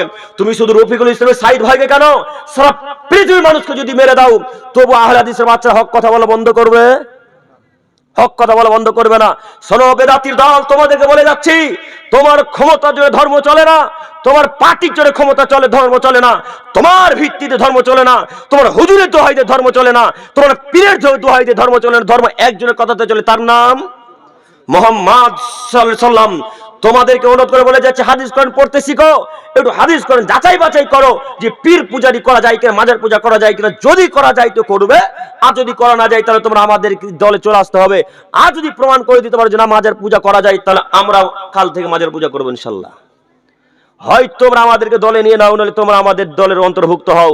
শুনুন মুরব্বী সাহেব, আপনাকেও বলি, আজকের পর থেকে বেদাতির নিকটবর্তী হবেন ইনশাল্লাহ। ইনশাল্লাহ বলছিলাম, যে কোনো মূল্যে গালি দেওয়া বন্ধ করতে হবে। একটু তো রাজমিস্ত্রি ভাইদের কথা বলছিলাম এই কারণে, যে রাজমিস্ত্রি ভাইয়েরা যখন কাজ করে, তখন দেখবেন ওই প্লাসটা যদি একটু কম হয়ে যায়, খুব রোদ পড়েছে, খরা, চৈত্র মাসের খরাতে রোদ পড়ে না, খুব খুব গরম, তো গাঁথনিটা একটু কম হয়ে গেছে। তো গাঁথনি কম হওয়াতে হেড মিস্ত্রির খুব রাগ। রাগ তো যা আছে, গালের মাত্রা যে কত বেশি তার লেবার ভাইরাই বলতে পারবে। গাল হয় না? রাজমিস্ত্রি এখানে কেউ নাই? হয় কি হয়? এই যে গাল, আল্লাহু আকবার। আচ্ছা, একটু আনাস ইবনে মালিক রাদিয়াল্লাহু তাআলা আনহু বলেন, রাসূল সাল্লাল্লাহু আলাইহি সাল্লামের নিকটে আমি 10 বছর খিদমত করেছি। কত বছর? কথা বলেন, একটু কথা বলেন। 10 বছর গোলামি করেছে আনাস, খুব বিখ্যাত সাহাবী। তো 10 বছরে 1 সেকেন্ডের জন্য আমাকে আল্লাহ নবী বলেননি, আনাস এই কাজটা কেন করেছো, আনাস এই কাজটা কেন করনি। ধমক দিয়ে আমাকে গালি দিয়ে 1 সেকেন্ডের জন্য আল্লাহ নবী 10 বছরে বলেনি। কত বছরে? 10 বছরে। আর আপনার মাখানার জমি নিরাতে যাচ্ছে 3 ঘন্টার জন্য, তো গালি দিতে হবে। হ্যাঁ, রাজমিস্ত্রি ভাই গালি দিতে হবে, ও দাদু হাজি সাহেব গালি দিতে হবে। আজকের পর থেকে আর গালি দেবো না ইনশাল্লাহ, ইনশাল্লাহ। গালি দিয়ে মানুষ দুঃখ পায় না কষ্ট হয়? সরি, ভুল, আমার কথাটা ভুল হলো না। গালি দিয়ে মানুষ প্রশান্তি পায় অন্তরটা, না দুঃখ লাগে যে শুনবে গালিটা? দুঃখ লাগবে তো। যদি দুঃখ লাগে তো এই লোকটাকে কিয়ামতের মাঠে নেকি দিতে হবে। পারবেন দিতে? কেউ পারবেন না। আপনার বাপ আপনাকে একটা নেকি দিবেন, আপনার বন্ধু তো বহু দূরের কথা। যেই মা 9-10 মাস পেটে রাখলো, 3-4 বছর দুধ পান করলো, এই মাও নেকি দিবে না, তার নাম কিয়ামতের মাঠ। তো আপনি আমাকে গালি দিলেন, তো কিয়ামতের মাঠে আপনি আমাকে নেকি দিবেন না? দিতে হবে তো। তো গালি দেওয়া বন্ধ করবো ইনশাল্লাহ। ফেসবুক কমেন্টে যাকে তাকে যে গালি দিচ্ছেন, এটা কি গালি নয়? এই গালিগুলো তো কমেন্ট গুলো তো একবারে প্রমাণ সহকারে থেকে যাচ্ছে গো। আল্লাহ তো প্রত্যেকটা কথায় প্রমাণ সহকারে পেশ করবেন, তো এই কমেন্ট গুলো আরো জল জল করে আল্লাহ দেখাবেন, তাই না? এটা আপনার কমেন্ট, এটা আব্দুর রহমানের কমেন্ট, এটা আব্দুল জলিলের কমেন্ট, এটা আব্দুল খালিকের কমেন্ট, এগুলো আল্লাহ দেখাবে। অতএব নীতি পরিবর্তন করে যুবক ভাই, আমি আপনাকে অনুরোধ জানাচ্ছি, নীতি পরিবর্তন করেন। সময় অনেক হয়ে গেল, আমি কথা বাড়াতে চাচ্ছি না। শেষ পর্যায়ে 2-1টি কথা আমার যুবক ভাইদের উদ্দেশ্যে, যারা বিশেষ করে আজকে প্রোগ্রাম দিয়েছে তাদের উদ্দেশ্যে। যুবক ভাই, আপনাদের প্রতি আমার জোরালো আবেদন এতটুকু, বলেন। আবু তালিব কাকা ভাটার পক্ষ থেকে 10,000 দিয়েছেন, আর উনি ব্যক্তিগত 5,000। মাশাআল্লাহ। আবু তালেব চাচা যান, চাচা নাকি? আবু তালেব চাচা যান ভাড়ার পক্ষ থেকে 10,000 এর পূর্বে, আর এখন 5,000, টোটাল 15,000। আল্লাহুম্মা সাল্লি আলাইহি। আল্লাহ তুমি অনুদানকে কবুল করো, সকলে বলি আমিন, সকলে বলি আমিন, আমিন। বিশেষ করে যারা আজকের এই সভার দায়িত্ব নিয়েছেন, তাদের প্রতি আমার কয়েকটি কথা। সবাই এখানে আছেন কি? সবাই আছেন? একটু হাত তুলেন তো, হাত তুলেন, হাত তুলেন, হাত তুলেন, হাত তুলেন না, তুলেন না গো, তুলে থাকেন, হাত তুলে থাকেন, তুলে থাকেন, নামাবেন না যতক্ষণ না বলবো। এত বড় প্যান্ডেল, এত দিন ধরে কাজ করছেন, এই কিসের জন্য? কথা বলেন, কিসের জন্য এত বড় কাজ? জান্নাত, হ্যাঁ, নেকির উদ্দেশ্যে, ঠিক, জান্নাত যাবো তাই, তাই না? হাত নামালেন কেন? হাত নামাতে বললাম, খেসতে গেছেন না? তো এতক্ষণ ধরে কাজ করলেন, আজকে সারাদিন ব্যস্ত। আজকে আপনারা শুধু কি আজকে এত বড় প্রোগ্রাম করতে আনুমানিক 20-25 দিন থেকে সময় নিতে হচ্ছে, 1 মাস, 1 মাস। তো এত দিন ধরে কাজ করছি কিসের আশায়? নেকির আশায়, জান্নাত যাব তার কারণে। 10-20 দিন, 1 মাস ধরে কাজকর্ম করলেন, নেকি পেয়েছেন না পাননি? পেয়েছেন তো। তো এই নেকি আল্লাহ ততক্ষণ পর্যন্ত আমল নামাতে রাখবেন যতক্ষণ নামাজ থাকবে। নামাজ নেই যার, নেকি নেই তার। তো বিশেষ করে যারা দায়িত্ব নিয়েছেন, নামাজ আজকে থেকে পড়তে পারবো না ইনশাল্লাহ, ইনশাল্লাহ ভাই, ইনশাল্লাহ। নইলে এতদিনের কাজ, এতদিনের পরিশ্রম, এতদিনের দুঃখ কষ্ট, যুবকেরা দোকানে গল্প এতদিনের, করছে, রাস্তায় গল্প করছে, আজান দিছে তখন মসজিদে আসে না, আসে না। আজকে এতদিনের ইনশাআল্লাহ বললো কালকে শেষ হয়ে যাবে। এতদিনের দুঃখ কষ্ট, আমরা তো কিছু নিব আল্লাহর কাছে, তাই তো এত কষ্ট করছি। শীতে কম ঠান্ডা পড়েছে আজকে, এত ঠান্ডাতে কিছু নিব, তার জন্য তো আসা না। তো যদি নাই পান, তাহলে এত কিছু করে কোনো লাভ হলো? তো আজকে থেকে সালাত আদায় করবো ইনশাল্লাহ। গ্রামের মোড়ল সাহেব এর কাছে কিছু দানের আবেদন করেন, দেয়নি। কই মোড়ল সাহেব? মোড়ল সাহেব এদিকে আসেন, কাপড়ের দোকান আছে 4টা। সুবহানাল্লাহ। কোন বাজারে? করিয়ালি দে? আপনি দেখবেন একদম মেন দোকান গেল। আচ্ছা আচ্ছা, কই সর্দার সাহেব আসেন একটু এদিকে। তো হ্যাঁ, মোড়ল সাহেব আছেন। তো সর্দার আমাদের এলাকায় সর্দার মোড়ল ওটাই বলে। হাতে দিব বলি উনি আছে। আগে সর্দার ছিলেন। ভালো আছেন? তো ভাইরা কি বলছে? এই 4000, 4টা দোকানে 4000, আমি করা আছে অনেক করা আছে। 4 5 20 নাকি?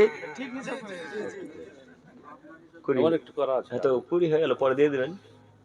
ওইটাই করে। না না না, কম হয়ে যাচ্ছে। 4টা দোকান কমসে কম 20 তো করাই লাগবে। 5 করে দিন। না না না, আপনি থামেন এখানে, 5 করে দিন। থামেন থামেন। কি করা যায়, মানা যাবে এটা? না না না, এখন 5 করে।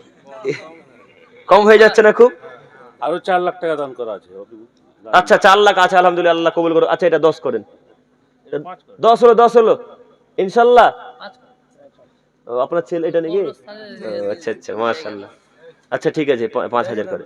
আচ্ছা আলহামদুলিল্লাহ, আল্লাহুম্মা সাল্লি আলাইহি। আল্লাহ তুমি দানকে কবুল করো, সকলে বলে আমিন। ভাই সাহেব, কিছু হবে নাকি?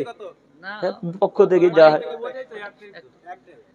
একটা হলে দুইটা পা তো আলাদা আলাদা।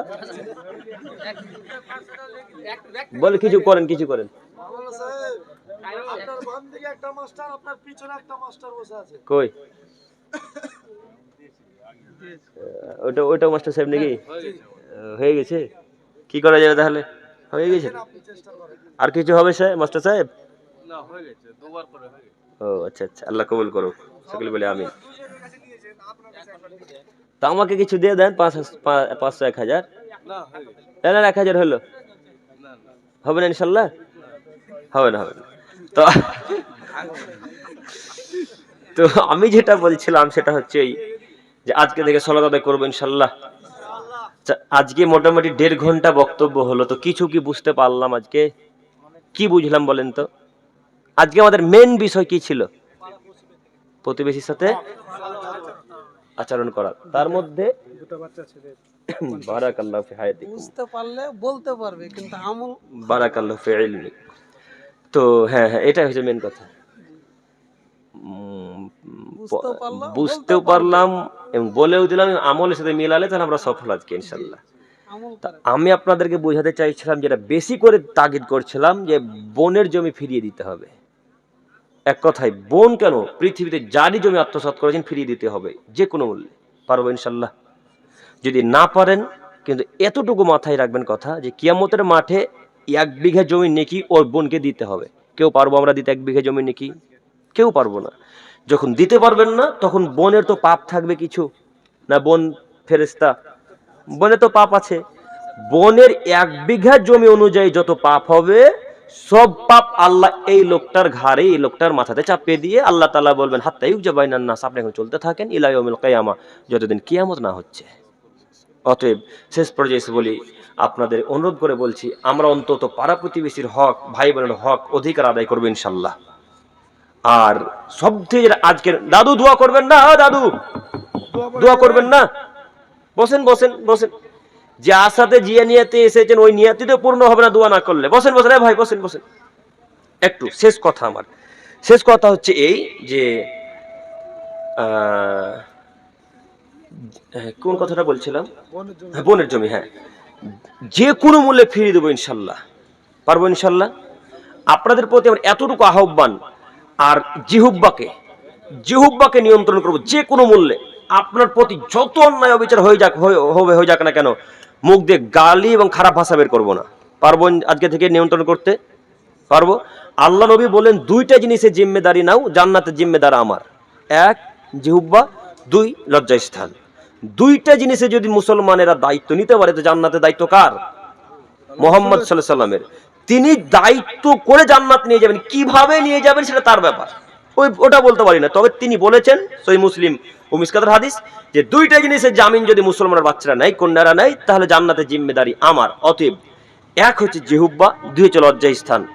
লজ্জাস্থানকে কন্ট্রোল করা সহজ, কিন্তু মুখকে কন্ট্রোল করা সহজ নয়। কথায় কথায় গালি বেরিয়ে যায়, বেরোয় না? কথায় কথায় অমুক ভাষা বেরিয়ে যায়।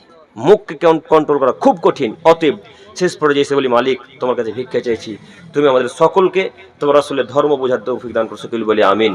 শেষ পর্যায়ে এসে বলি, মালিক আমরা যারা এখন পর্যন্ত গ্রামে বিভেদ করে আছি, যারা আমরা এখন পর্যন্ত মিলে নাই, আল্লাহ তুমি তাদের সকলকে মিলে যাওয়ার তৌফিক দান করো, সকলে বলি আমিন। আল্লাহ সমাজের সকলকে একত্রিত চলার তৌফিক দান করো, সকলে বলি আমিন। আল্লাহ যারা এখন পর্যন্ত রাগ করে বা যেখানে থাকুক না কেন, যে প্রান্তে পৃথিবী থাকুক না কেন, তুমি তাদের সকলকে এক মঞ্চে এক মজলিসে হওয়ার তৌফিক দান করো।